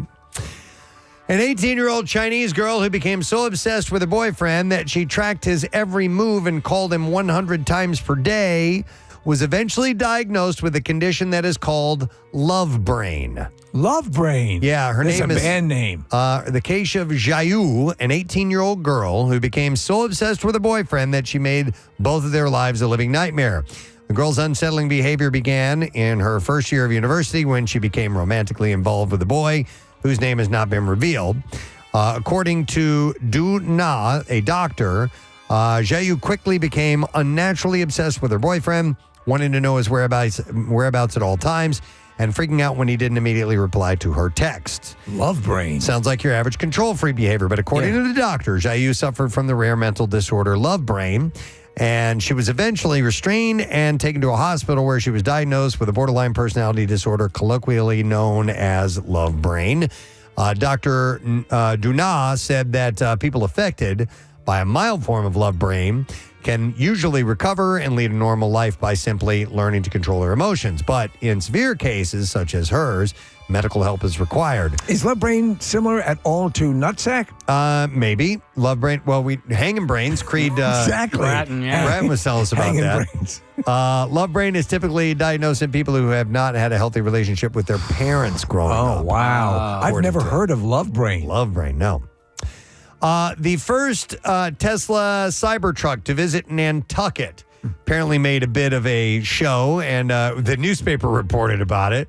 But it rolled off the Steamship Authority ferry on Thursday afternoon. It didn't take long to make an impression. The vehicle was first spotted by people on Maple Street. And one of the main reasons I bring up this story is the name of the tow truck company. So a few hours after the truck reappeared, this time it was stuck in the sand at Eel Point. It went out onto the beach and got stuck. Now, the spectacle drew a small crowd before the vehicle was pulled out, and it was towed by the I Pull Out Beach Towing Service. That's great. I Pull Out Beach Towing Service. Pull Out. Tesla was recently forced to recall nearly 4,000 Cybertrucks this week due to a defect with the accelerator, causing it to get stuck when pressed, increasing the risk of a crash. And that covered all of the Tesla Cybertrucks sold since the model went on sale last year. I was reading an article, it might have been in Forbes, about the disaster that's been the Cybertruck. And it looks pretty cool when, Kathy and I are in Clearwater. We're driving along and saw one. It looks pretty impressive, but man, they're having all sorts of things go wrong. Yeah, it's a bit of a failure, I believe. Yeah. So, and that is what we have in the bizarre file for you this morning, dear friend. All right, the word that you need to enter, and that you have roughly 5 minutes left to do so, is wallet, and that is for the Good Money It giveaway. So make sure that you send that word wallet over now, and you can text it. You can do it through the app. You can do it through WMMR.com. If you do text it, you have to text it to 45911, but the word is wallet. So make sure you get to it. We're going to take a break. We'll be back in a second. Lesson, question, trash, music, news. Yep, those are up next. County Prince. Never long. It's 10:19, 75 degrees day. You look outside and you go, that looks kind of chilly, but no. It does, yeah. It's actually not. It's going to be warm today and even a tiny bit muggy with all this moisture in the air, but we're not really seeing any rain in the forecast per se. It doesn't mean there won't be like a slight sprinkle, but mainly clouds today and the high of about 75 degrees. Tomorrow, high of about 80, maybe an afternoon shower to keep an eye out for. And then Wednesday, hot, 87 degrees, and mix of sun and clouds. And then Thursday and Friday, we do the dip down thing back in. I mean, it's May. It's what, we go up and down. It's going to be a little schizophrenic. This is crappy weather this weekend. It sucked. One of those completely stay inside all day things. Which can be good if you're given sort of the pass and say, there's not much you can do. But we were in such a good run of really nice warm days. You want to get... we deserve a spring. I get it, but let's get it going already. Yeah, I was outside on Saturday morning and then most of yesterday afternoon. But again, like if you have the right gear, even like it's fine. Yeah. Hiking, everything outside, you can do it. Yeah, just not preferred. Exactly. Exactly. What'd you say? I said exactly. Exactly. Exactly. Dude, all morning long, I've been creating words that don't exist. I just can't speak today, which can be difficult in our profession. Yeah, it's one of the pitfalls. I'm not tired or anything like that. I just, for whatever reason, the mouth and the brain. The mouth and the brain. The neck fail to connect. Yes. So. Perhaps the addition of Benadryl can help massage things along. And I mean massage. Suddenly it wouldn't hurt. See, I said suddenly. Suddenly wouldn't hurt. I couldn't even say. With the frazzle dazzle. Exactly. Suddenly couldn't bedazzle with the mizzle dazzle the boozle. And if anybody knows how to talk, it's Cosby. Absolutely. Guy was a wordsmith. You need a word, I'll make it. That's right. Oh. All right. Okay. Lesson question. Finish your supper. Yes. All right. We will ask a question. We will give away a Philadelphia signature bottomless mimosa brunch crew for two. Whoa. Aboard the Spirit of Philadelphia. How about that? Love the Spirit of Philadelphia. And the question we'll ask is this: what kind of bird cuisine did the Seattle Bear surprisingly enjoy? 215-263 WMMR. What kind of bird cuisine did the Seattle Bear surprisingly enjoy? That was in the bizarre file this morning. 215-263 WMMR. If you knew the answer to that, give us a dingle on the frazzle dazzle and you just might win.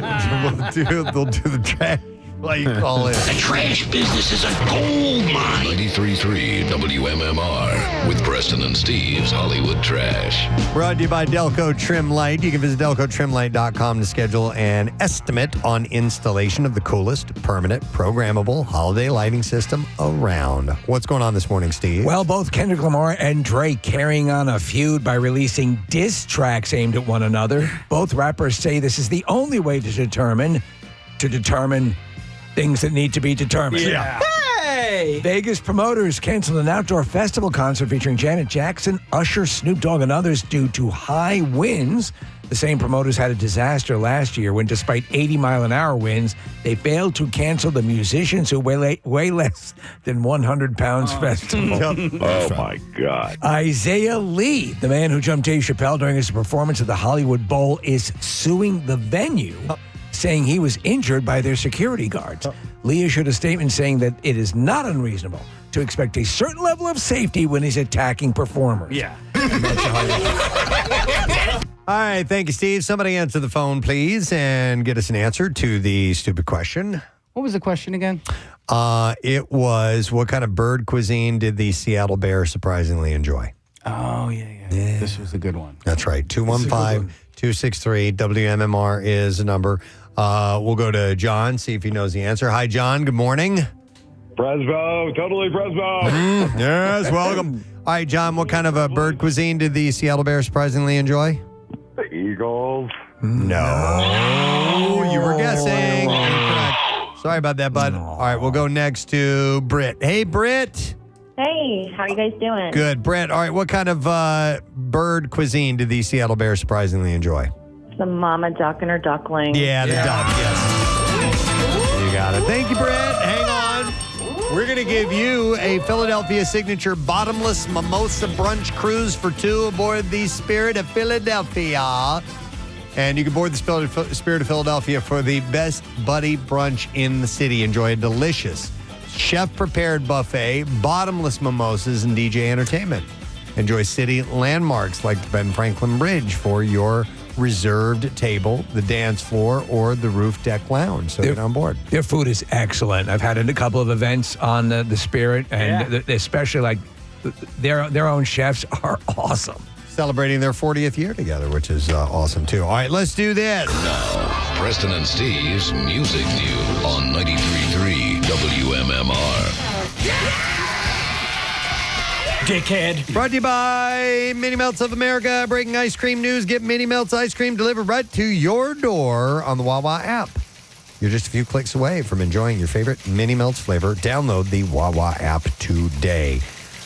Let's see, a couple things. Let's start, and we're going to have some clips to play, Casey. Pearl Jam kicked off their highly anticipated 2024 World Tour in Vancouver on Saturday, treating fans to a 25-song set that featured 9 tracks from their recently released 12th studio album, Dark Matter.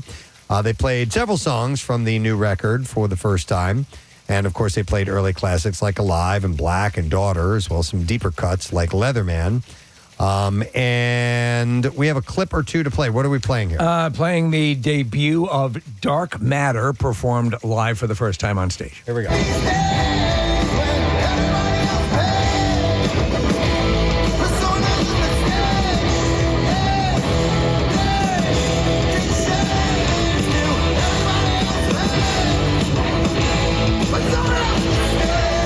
Nice. They also did covers, of course, of Neil Young's Rockin' in the Free World, and they played a cover of Tom Petty's Won't Back Down. We'll play a little bit of that. Well, I won't back down. No, I won't back down. You can stand me up at the gates of hell, but I won't back down.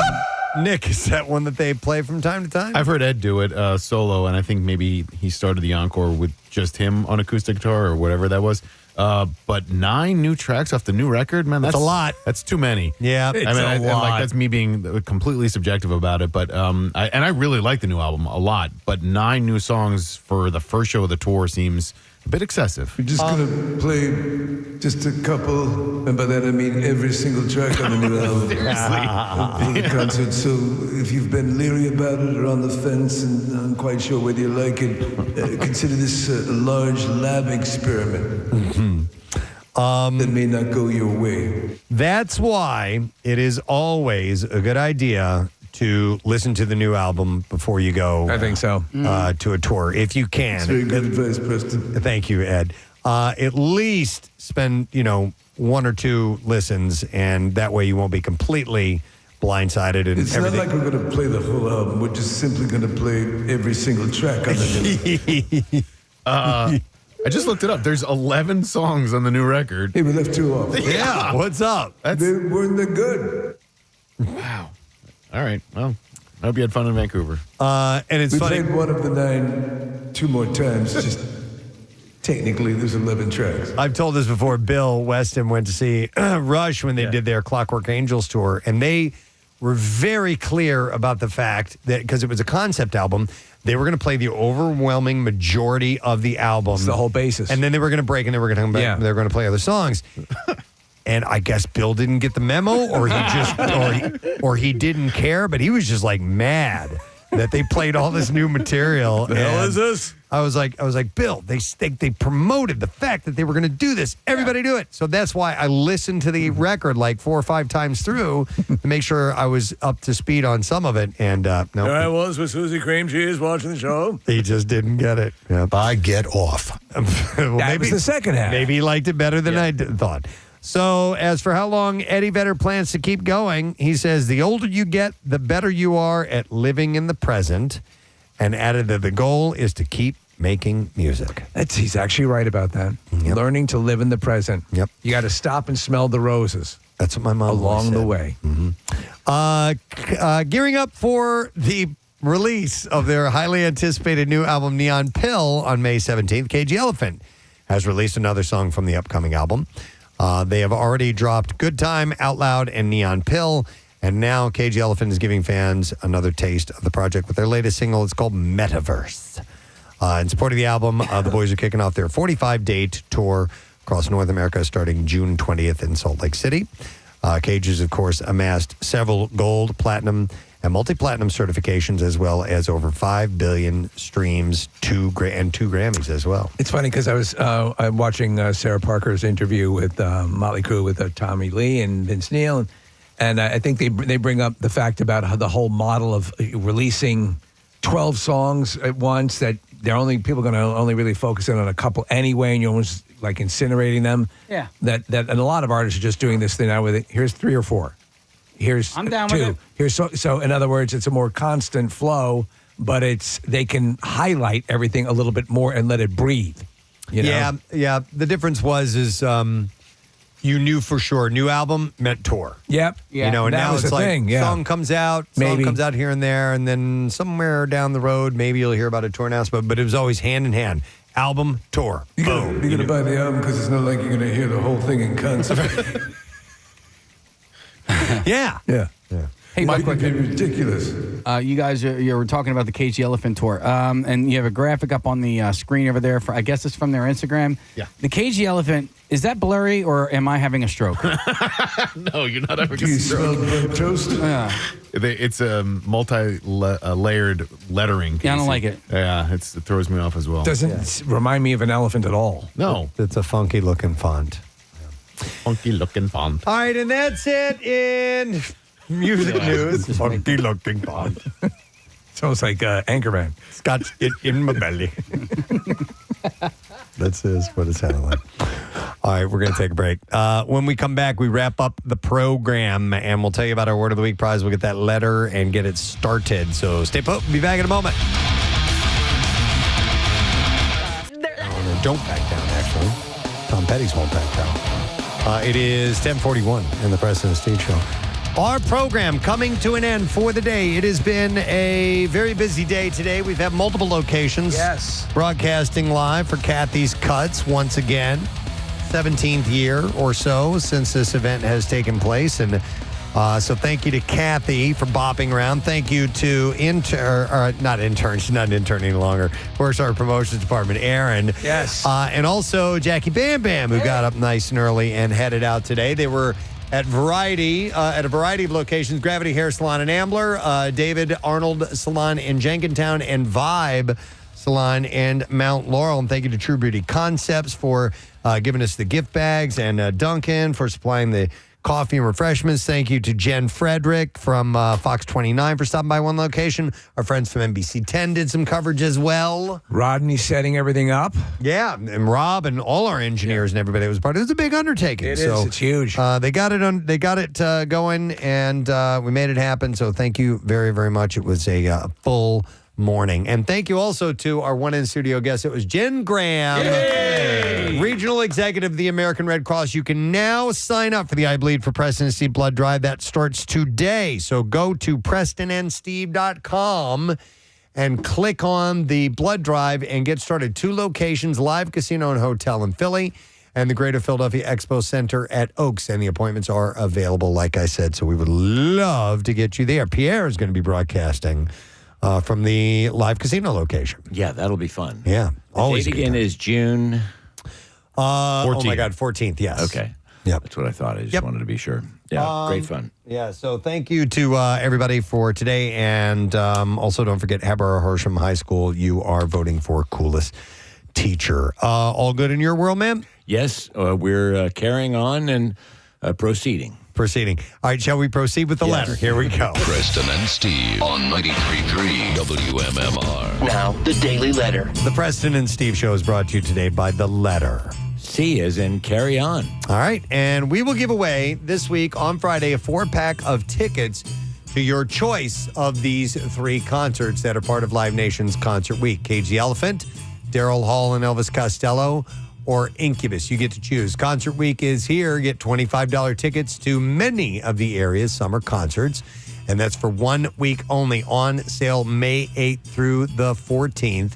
And you go to livenation.com/concert week for tickets and information. What's happening on this Monday morning? Well, by the way, you said it was nice for Jackie Bam Bam to get up early. My thinking is he probably didn't go to bed. Because he, for some reason, even though he doesn't do the overnight show anymore, he doesn't go to bed. Yeah. So until about this time. Yeah. He likes to know that everything is safe, that you guys got through the show, and then he'll go to bed for 2 hours or something. Anyway, on my program today, speaking of Elvis Costello, we will have a workforce block of his music and Foo Fighter block, and for Bob Seger's block, the great Detroit rocker, we'll get into a workforce block of Bob Seger. Rock on. All right. I want to thank I told you I can't talk. You're doing just fine. I want to take this moment to thank our sponsors. Preston and Steve Show brought to you today by Duncan. Is someone burning toast? Yeah. The Preston and Steve Show runs on Duncan. Also brought to you by Acme Markets, fresh foods, local flavors, and also by Nabraza Brazilian Steakhouse. Nabraza has a brand new location, Center City at 20th and JFK Boulevard. Nabraza.com. Tomorrow's Tuesday. We'll do Tat Tuesday, and then we'll fill in the blanks. We'll have more money to give away and all that good stuff. So that is it. We are done rage on and have a great day. We'll see you tomorrow. Bye-bye.